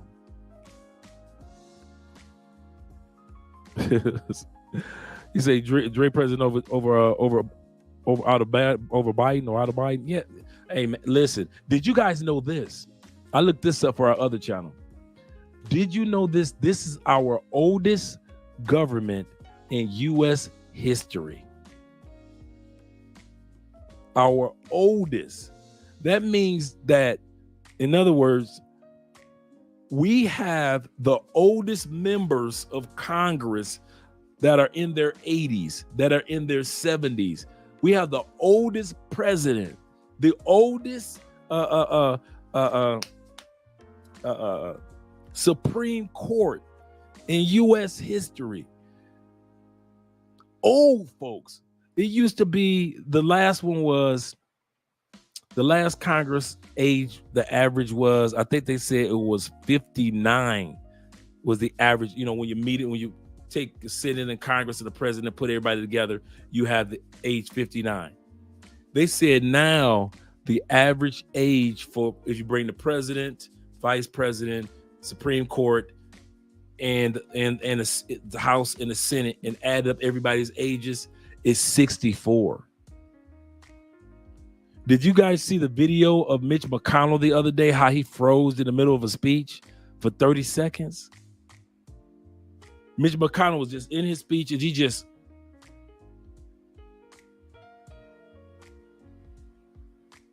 it just froze. We're talking about the dude that is the second most powerful dude in the Senate, Mitch McConnell, that's running our country. Mitch McConnell froze on camera, just old age froze. They say we don't know if it was a mini stroke he had. They said they know that he fell on his head a couple months ago and got a concussion. They don't know if it was major or mild concussion. We got Joe Biden. He can't walk up them stairs going into an airplane for nothing. Joe done tripped about, at least in the 3 years he been president, at least 9-10 times I watched him on camera tripping and falling. You got if you hire Trump, you got an old crazy senile dude. Let's make America great again. Pop, if you don't sit your old ass down somewhere and go back to reality TV, I want to make America great. When was the last time America was great for everybody? It ain't never been great for everybody. Man, it's old. Our government is old in a month. Julian says, he said, I don't give them two fucks about Mitch McConnell either. That old crook. Yeah. That's a crock. Yep. I just was tripping on the fact that, how old our Congress is, our government actually is. He said, worst choice, Biden or Trump. Man, we got to find somebody else. They said I just read a survey a few months ago that Americans, both Democrats and Republicans, vote that we don't want Biden or Trump. Surveys, and I followed that survey over the last year, and it has never changed. Most Americans together, whether you be Democrat or Republican, you put them together, neither one of us want either one of their old crazy asses. We got Paw and crazy uncle running a country. So we got to find some other choice. I don't know who's going to be president, but we can't keep letting old dudes just run it into the ground. Then when they die off, we got to deal with the repercussions. They gone, or they going back to their golf courses and fishing holes like ain't nothing happened, and we got to deal with the aftermath of old dudes in government. After that happened to Mitch McConnell, everybody started, and you got what's the other old lady in the wheelchair? I forget her name. Really nice. She's nice and everything, but she's the longest running person in Congress. She was supposed to be just saying yay. Do you agree? Yay. Everybody said yay, yay, yay.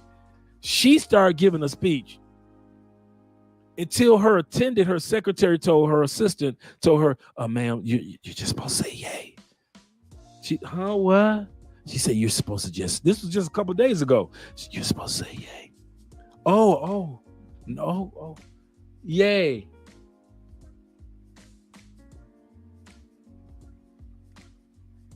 So we got Mitch McConnell giving a glitch, such as my man Jermaine said. We got the other old female senator that's in a wheelchair, or congresswoman in a wheelchair. She giving a speech when all she had to say was yay. We got Joe Biden can't even walk up a flight of stairs or walk down. God bless him. He just looked like an older uncle. An old pawpaw. And then you got crazy ass uncle who always acting like he want to fuck at the barbecue. Donald Trump. Well, you know I grabbed him in the pussy. Donald, really? I'm the old uncle, boy. Old uncle grabbed him in the pussy. Yeah, Diane, that's who it was. Yeah, thank you. She's supposed to be just saying yay with everybody else. She goes off into a speech.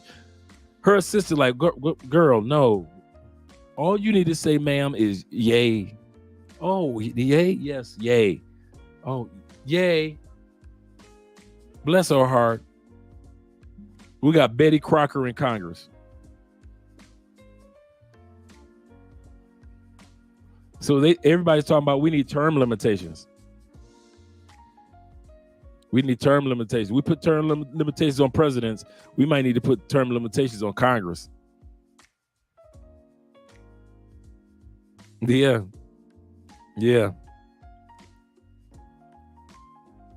But I want to say, first of all, I think I got another super chat from Mike T coming through with the $9.99. I appreciate you, Mike T, man. I appreciate all you guys being here. And you know what? I'm happy.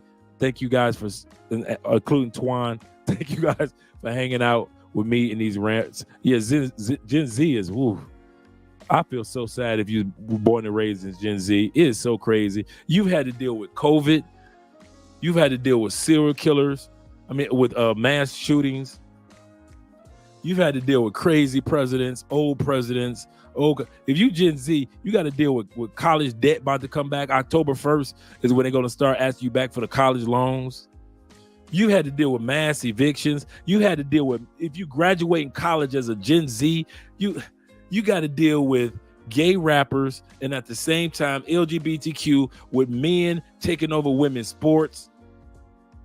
You've had to deal with massive unemployment. Think about it. If you are a college graduate in Gen Z over the last few years, you really ain't got a chance to get your feet wet yet with a good job. COVID took that away, and then by the time you got a decent job, they start doing layoffs this year. You ain't even had a chance to build a resume as Gen Z.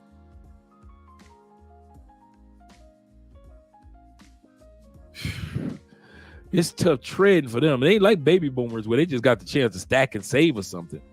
Or us, Gen X, where we had to, we were either making money through illegal activities, or we had the .com boom. Worst we had is Gen X was basically, Gen X, we some tough dogs. Gen Z, Gen X, Generation X. From 1967 on down, we some beasts. You could leave us. We were latchkey kids. You could leave us at home with just a key to get in the house. We was good. You can't even leave these kids at the age of 15 by themselves. We was walking in the house cooking meals. We 9 years old. We coming from second grade, third grade with a key around our neck, going into the house, making some peanut butter and jelly sandwiches. We watching some cartoon until mom or dad get off work. We was the ones that invented the term stranger danger. We knew how to go outside and play. Man, listen, punishment was not a damn video game. We ain't give a damn about no video game. And we had games out there. Atari, anyone? We had video games. But the worst thing that you could do to us was to tell us we was on punishment and we couldn't go out and play. You can't play. Man, listen, we the generation that they came out with the commercial. It's 10 o'clock. Do you know where your damn kids are? It's 9 o'clock. Do you know who your kids are? Because they like to play. Man, please. Gen X, man, you can't tell us shit. Good times, we was good. Bad times, we were good. We had racism. We had socialism. We had all type of isms. We the ones that, Gen X is when women start burning their bras. Feminism first came to life. The modern day feminism came to life during Gen X. We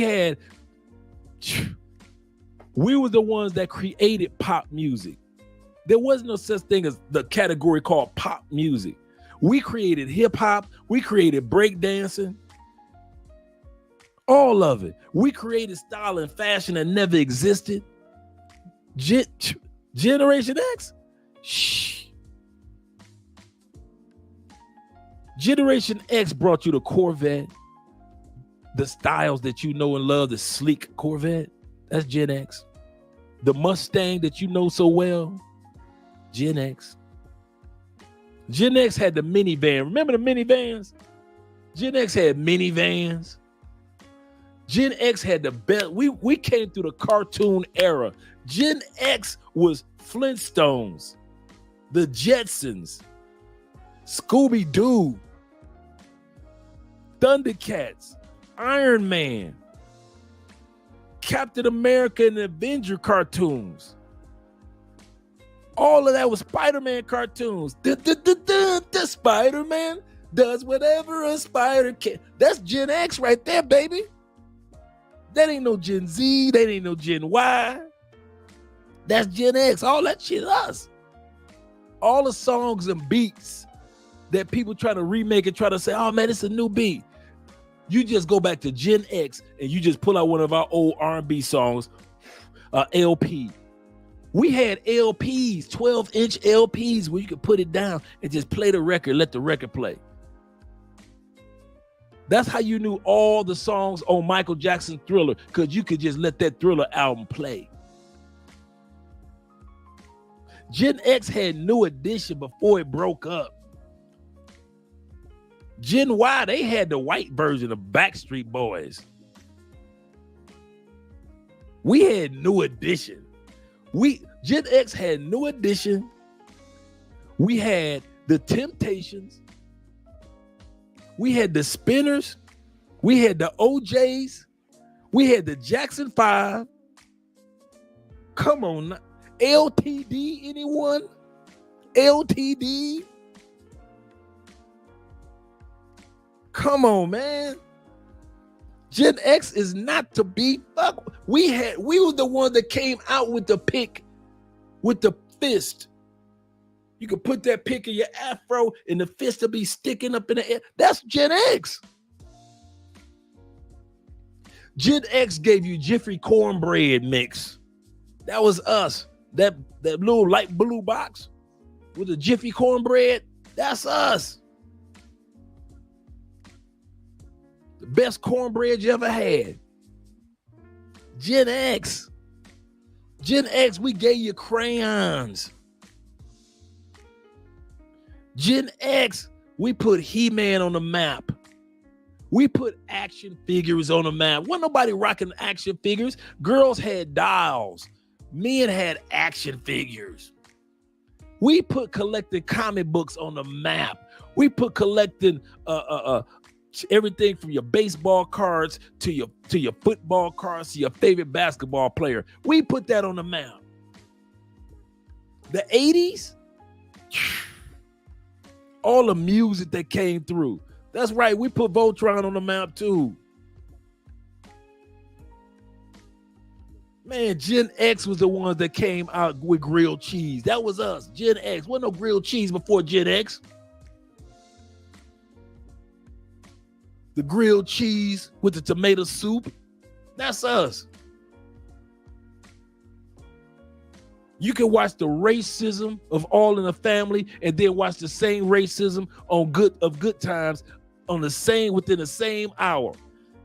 And the same racism of the Jeffersons. And laugh at all of it. And laughing at Maud with her racist ass too.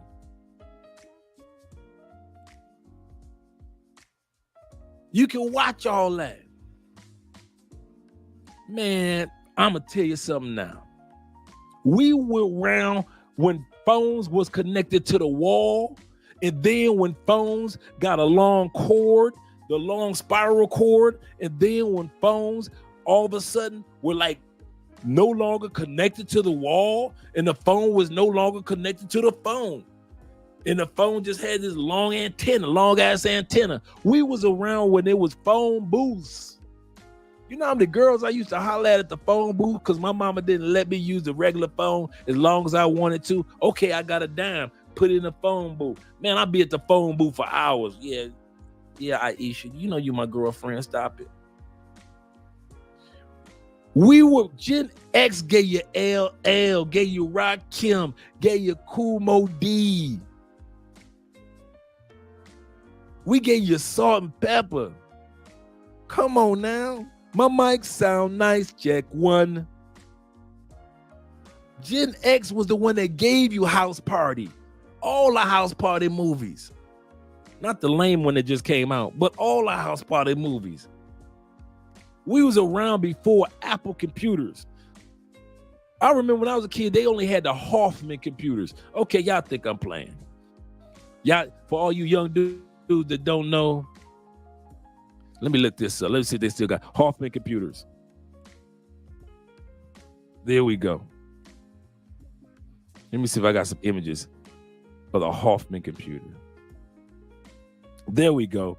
Back in the day when we were shorties, the Hoffman computer. Let me go away from that. Get out of this. Let me share screen share. Yeah, we've been around for the longest. Y'all better put some respect on our name on Gen X. But if you in this latest generation, times are tight. You don't know what the hell going on. We gave y'all poltergeist, damn it. We gave y'all poltergeist. Right. Oh, yeah. Man, listen. We was around before Dell computers. They got a new Hoffman computer. I didn't know Hoffman had a new computer. We had the old one. This is when I was going to school. This was Hoffman computers back in the day, old computers.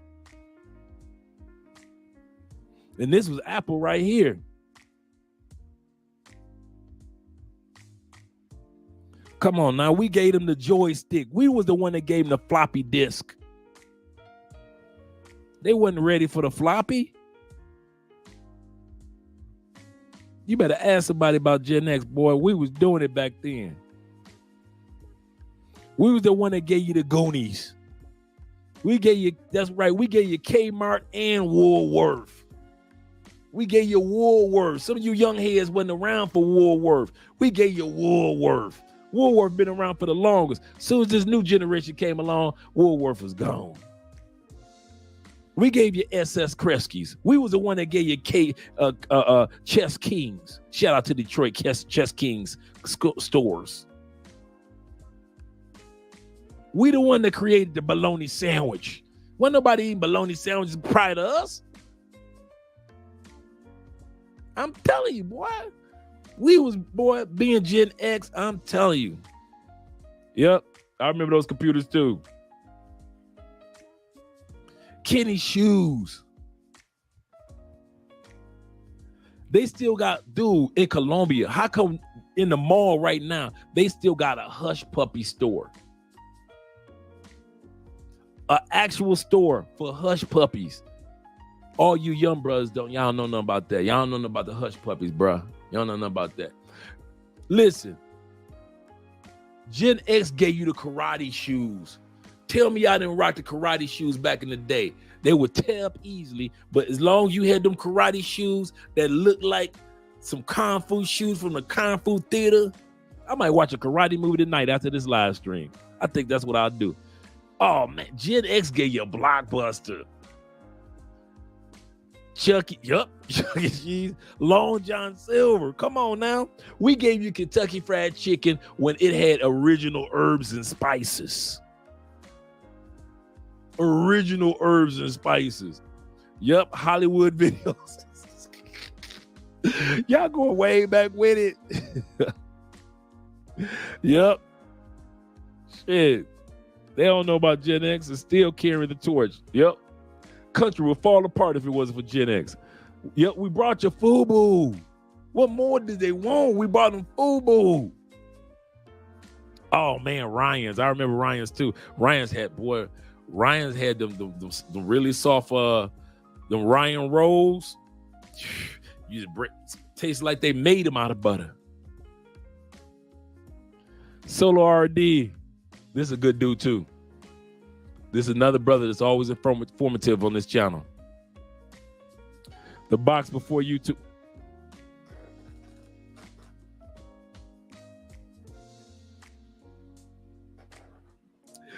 Hey, dudes don't remember the box. Dudes don't even remember on or it. Okay, here we go. This is another one we can pull up.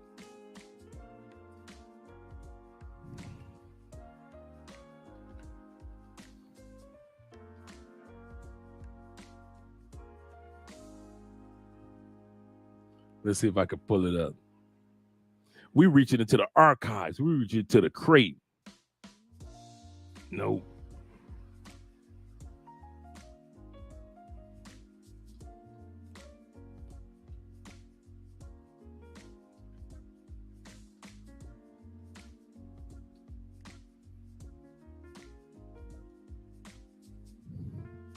Nope, not that one.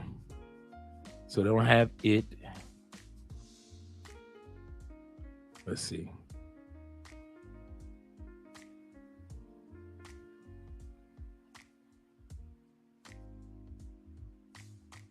Nope, I'm trying to find another old school one. We had a cable station in Detroit called It. We had another one called On. Yep, On Television Network. There we go. On was around from 1977 to 1985. On. A lot of dudes don't remember On. We gave you On. Before there was a TNT, there was On and It. And there was the box. The box. Before there was YouTube, there was the box. That's so true. Dang, you bust my head with that one. Shoot, Gen X gave you Friday night videos on BET. We gave you Friday night videos, Casey Kasem, Countdown, and we gave you the late night videos on BET. That's how 50 Cent popped off. If it wasn't for those late night videos that they couldn't play in the daytime, Carl Kanai, brother hit me with the British Knights. Those are my shoes. Why you playing? The BKs. Shout out to those who was rocking the BKs back in the day. Man, I was a British Knight man back in the day, boy. What? I was British Knight K-Swiss. Shout out to the guys that was rocking the Lottos, the snakeskin Lotto shoes. The Lottos. The box. Hell, I know it went way back with that one. You got, hey, ORD, you got us with that one. That was a good one.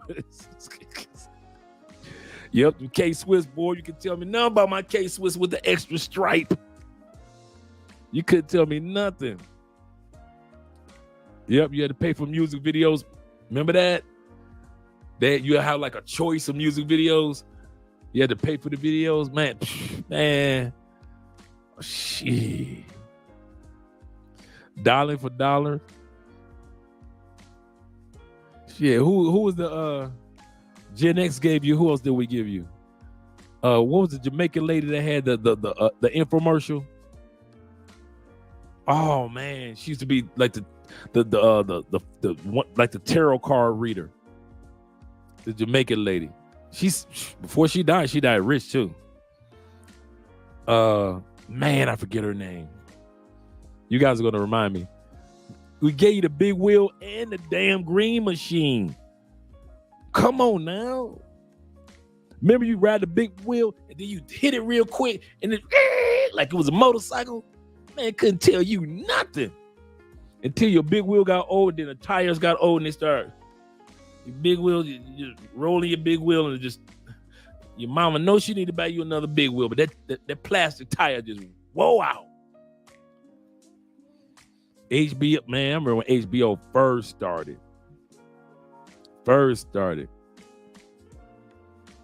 Paul, yeah. Was it what did he put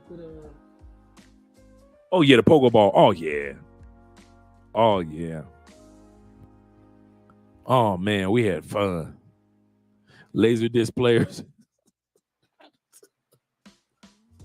That's for real, man. Oh shit, boy, y'all going back with it. Oh, let me see. Y'all know I have my contact. I got my contacts in. I can see as far when I'm getting tired. Let's see what he said.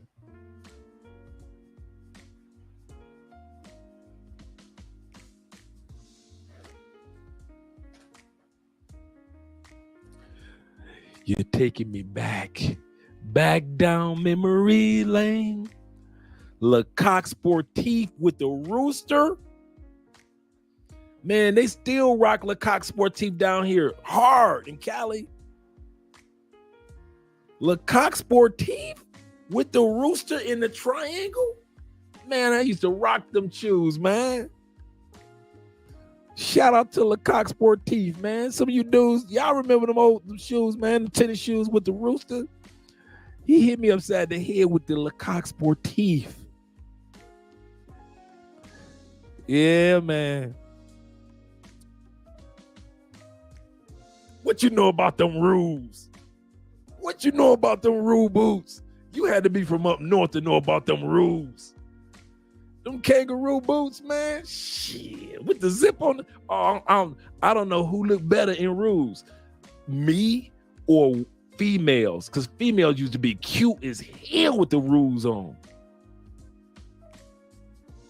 With the triple fat goose.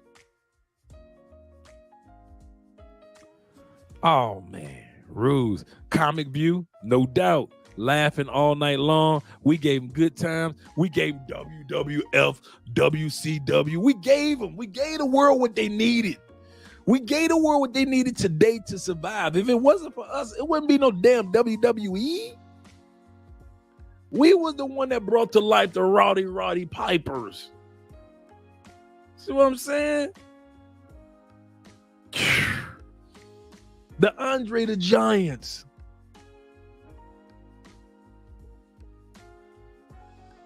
Rap City, man, shoot. I got arrested watching Rap City.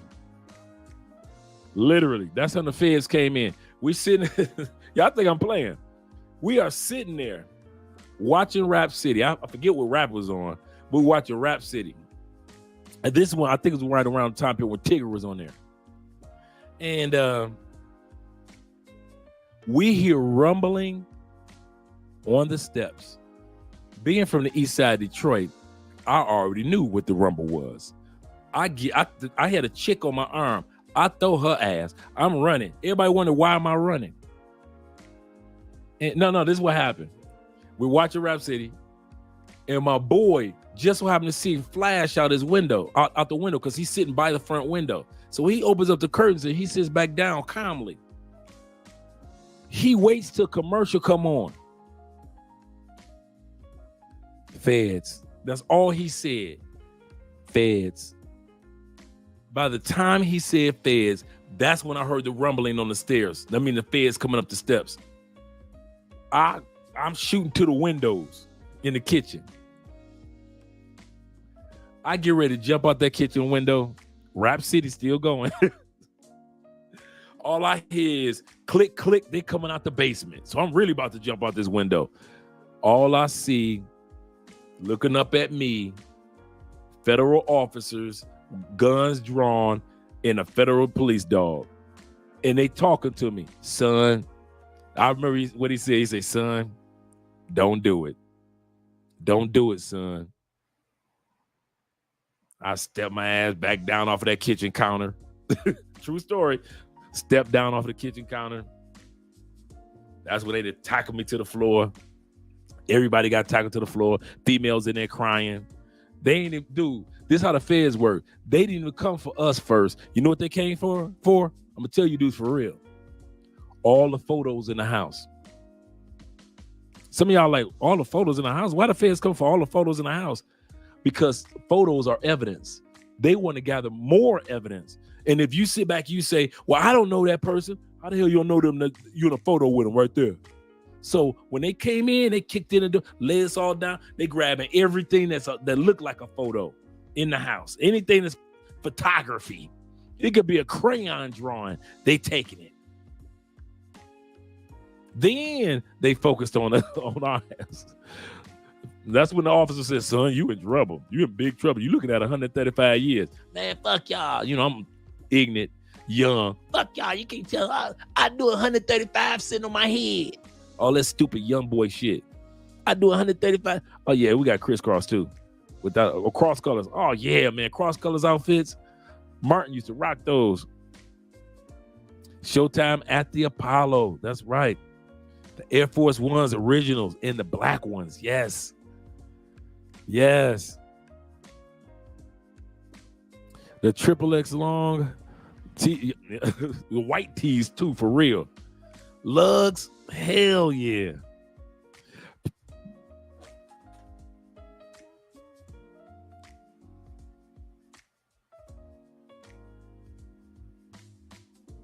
That was probably one leather jacket I wish that had not ever gone out of style. Them damn Pele jackets. I used to love them motherfuckers, dog.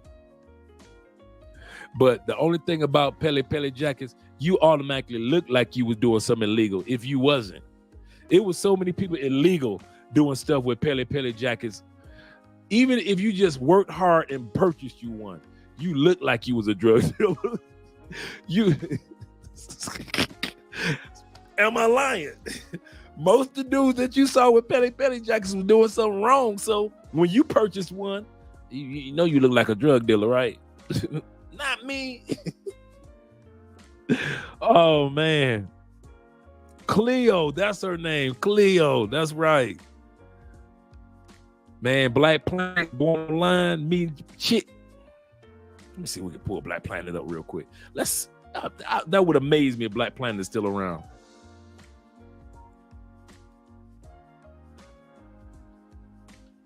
Let's see if it's still around.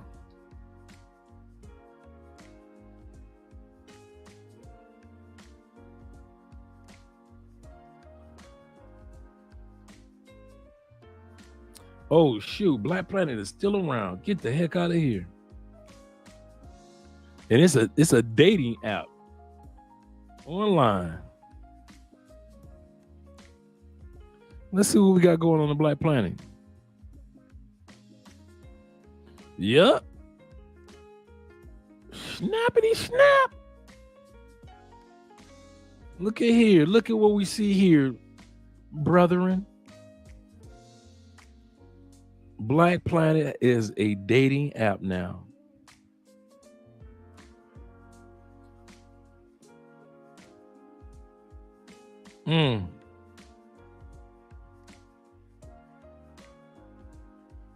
So for all your old schools that want to get your freak on with the Black Planet, remember that? We got Telemate Dreams in the building hanging out for a minute. Black Planet, man. Y'all going way back. I'm just saying, Generation X, we was the one that gave them Oreos. It wouldn't be no Oreos if it wasn't for Gen X. Anybody born after 1967, salute. Salute to us all, Gen X. Anybody prior to that, y'all baby boomers. Sorry, love you, but you're baby boomers.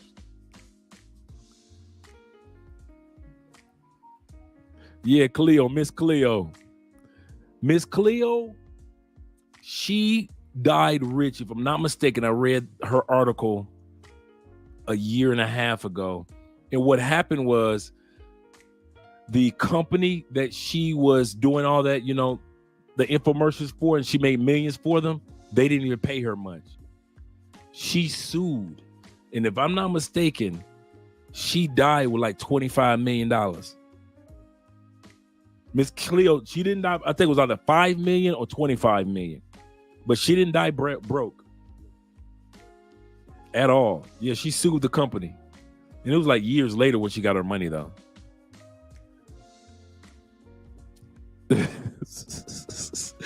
Julia said, "I still got scars from my big wheel." Man, I got scars from trying to do wheelies on bikes and trying to do flips, jumping off of garage roofs. I got all type of scars, man. The first PlayStation, without a doubt, man. ABC, Aisha, you are the girl that I never had, and I want to get to know you better. Aisha, another bad creation. ABC, Color Me Bad too. I wanna sex you up. Heck yeah, I remember that. Boy, I love being born when we was born. I swear, because you got the chance to see the evolution of so much. We got a chance to see the evolution of dang near everything that's important.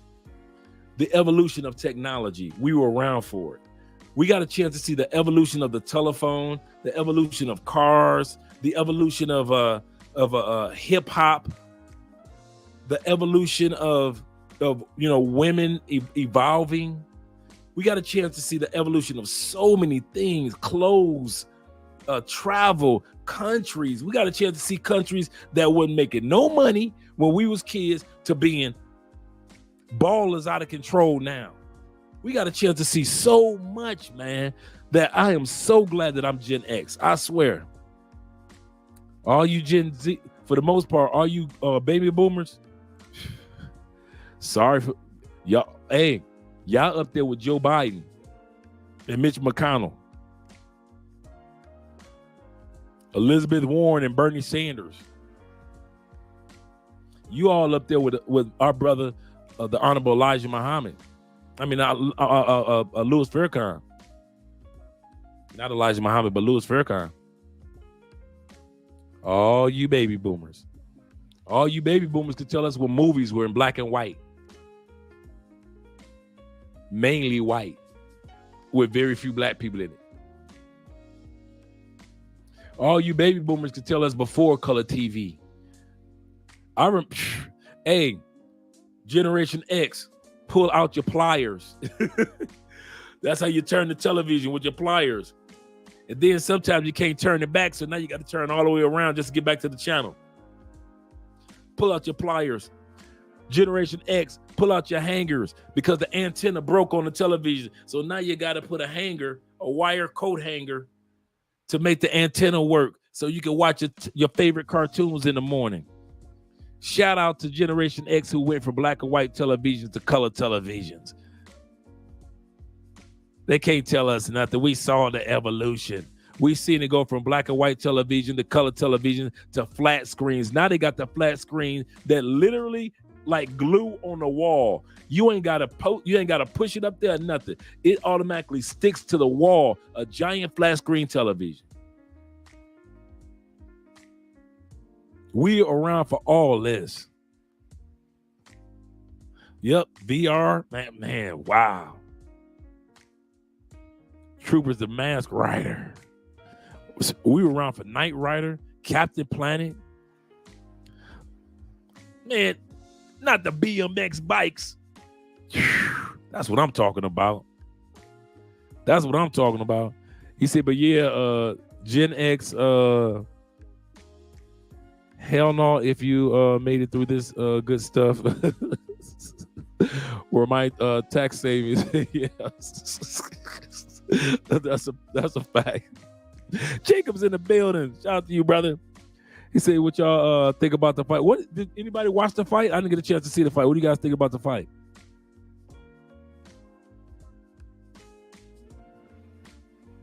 Oh man, did this brother say Alexander the Great and the Lemon Heads?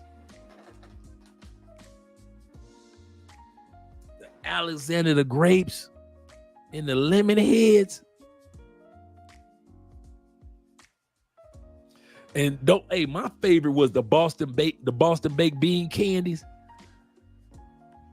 in the brown box.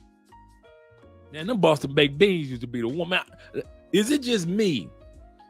I never ate 1 or 2 Boston baked beans. Man, I just cracked that box. You know how the box come in a rectangle, but if you crack it enough, you can just crack it into a diamond shape, and you just, man, I down that whole thing of Boston baked beans. Man, Generation X gave you Hostess. We gave you Wonder Bread. We can't do no more. What more can Generation? We're like. My man said, "What can we do? We're here to entertain you. We can't do no more for you." Generation X have done all that we can do to make this world a great place. But this new generation, kids all soft, sensitive. They cry about everything. Boys want to be girls. Girls want to be boys. In living color. Man. In living color and Mad TV.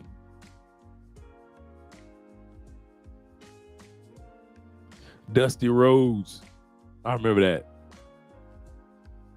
Wow. Dude, the 90s to 2000. I would even go even further back. Many of us will say the golden age of boxing was, and correct me if I'm wrong, guys, I would easily say the 70s to the 2000s. Dude, you had to be around for Larry Holmes, of course, Ali. You had so many amazing boxers. We're talking about Tommy Hearns. We're talking about marvelous Marvin Hagler. We're talking about Sugar Ray Lewis. Sugar Ray Lewis. We're talking about boxes that do, and those just a couple of the top ones. There was some major boxes in the 70s and 80s. Woo! Everybody's television was locked on ABC when the boxing came on at night. Oh man. Yeah, I would have to extend that from the 90s.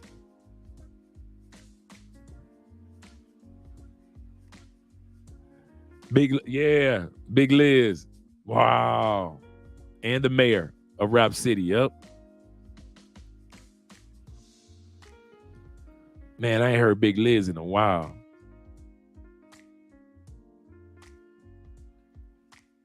HBO Hooker's Point, I remember that. And my other one was HBO's. Oh man, it was adult oriented content. It wasn't like porn, it wasn't like that, but it was, I forgot the HBO show. Reebok pumps on the side. Come on now. Pump it up and you think you're doing something.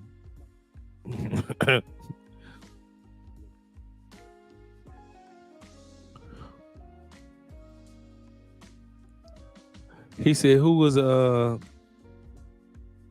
invention of Daryl Gates' LAPD? I don't remember that one.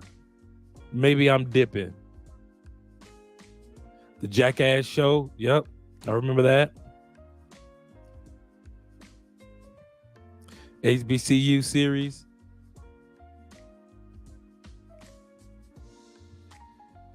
Blairies or Beaneries. Beanies. Yeah, the beanies. Yeah, oh yeah, that's for real. And the t-shirts. Man, Troops. I used to rock me some Troops, dude. Rock me some Troops. He said, "Go ahead, get yourself another jacket. Thank you for the Pele fun. Give me another Pele jacket. $10 for my man Taylor Made Dreams, Russ himself." Man, I ain't never told Russ this. I guess I kind of hinted at it at times. I am so disappointed that I did not record or think about recording some of the original Taylor Made Dreams channel videos. You talking about you think I'm crazy on the mic with a drink in my hand. Man, listen. Russ ain't cuss like I do, but man, Russ would be entertainment. Man, I would come home, I would cook myself a nice, I kid you not, cook myself a nice meal, and I knew that I had me tailor-made dreams videos to watch. Tailor-made dreams, Ace Live, Marwa, and Passport Heavy. And then a little while later, it was O'Shea. And then a little while later, it was like Obsidian and Alpha Male Strategies a few years later. But yeah, man, it was like my routine was tailor-made dreams, Ace Live videos, just in the States when I was on monk mode. I wasn't going out, nothing. I was just focusing on preparing myself to travel. And I was like, if those brothers could do it, he said Black Bart Simpson. I remember this. The Black Bart Simpson t-shirts was out right around the time period where Humpty Hump was out. Do the Humpty Hump. So you had the Humpty Hump t-shirts out and you had the Black Bart Simpsons out. He said, yeah, I got one of those. Oh man, we going back. Black Planet. He said, I got it in on that. Man, Black Planet, they had to ban me from that. Black Planet was the one that introduced me, Black Voices and Black Planet, because there was another one called Black Voices. Let me see if I can pull that one up.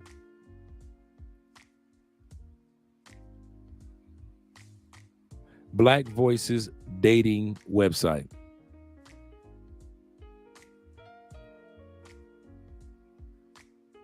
Oh, it's not. It's still not. It's not. Let me see if it's still around. Okay, that's not it. Black Planet is still around. Black Dating Apps 2023.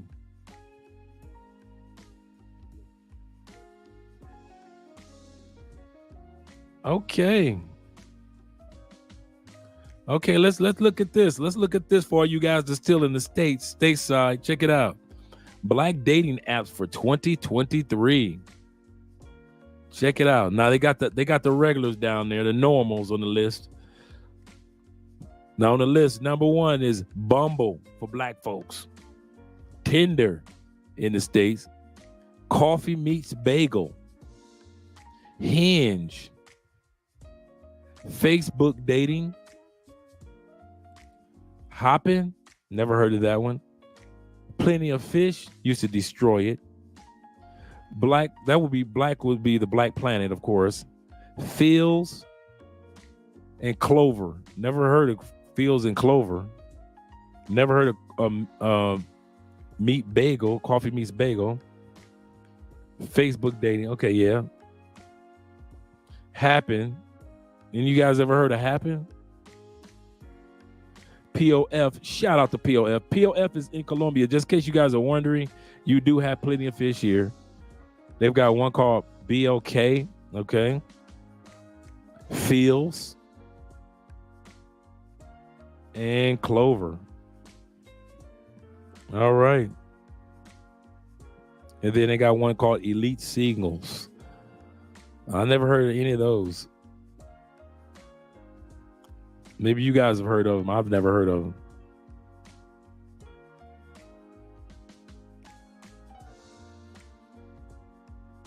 Man, Black Planet.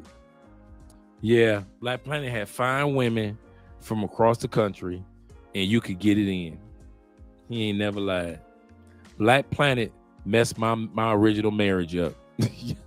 I ain't gonna lie. It was the first time I saw that I could get it in without having to walk up to nobody. I could just literally just go online. Hey, you want to get it in? And they was like, yes, meet me at. Andre, you're supposed to be married. I'm just going to meet her. I'm not going to do anything. I don't want to do anything. Man, Black Planet, Black Voices, Black Planet, and POF, Plenty of Fish, ruined my marriage. That was the last place I need to be, was online. He said, I'm a telephone dating service in Oakland in the night. Oh, dude, the telephone boy for $3.99 a minute. Man, no telephone or those what was the phone calls where it was like the party lines where you could just be on the line with on the phone with like 5, 6, 7, 8 people for $3.99 a minute. Man, people mama used to be mad. They come home, get them phone bills. It'd be like $400 for the phone bill because you was on the phone or one of them chat lines. Ooh, asses got whooped. I'm just saying, man, the websites were not good for me. The back page too, he said. He went for, yeah, I did, man. I was bad, man. I was bad. I'm glad I'm a better man now, for real. Those 976 numbers.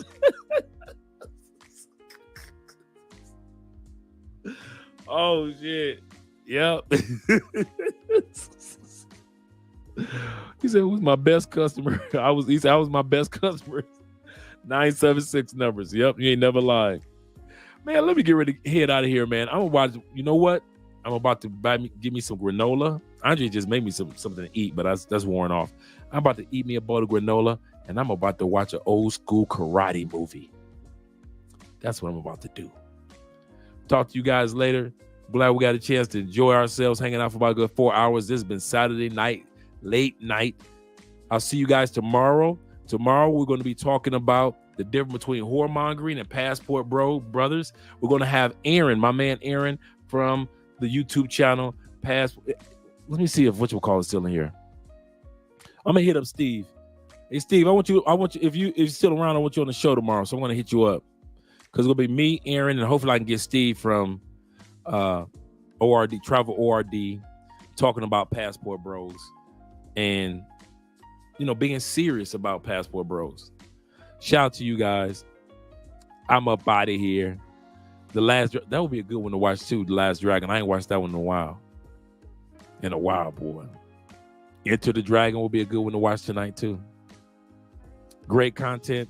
Appreciate you guys. Glad that you guys were around to get that information. Once again, I'm about to put this information in, the link in. For this information I'm about to put in is for those individuals that come to another country.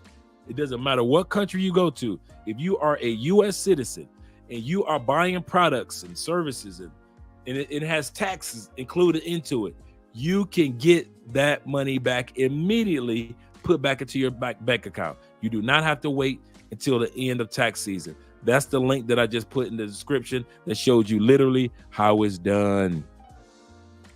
Feliz años. We gave y'all Felix the Cat, man. We gave y'all Astro Boy. We gave you Kimba the White Lion is his name. What more can we do? What more can Gen X do? We gave you Kimba the White Lion. Come on now. I'm out of here.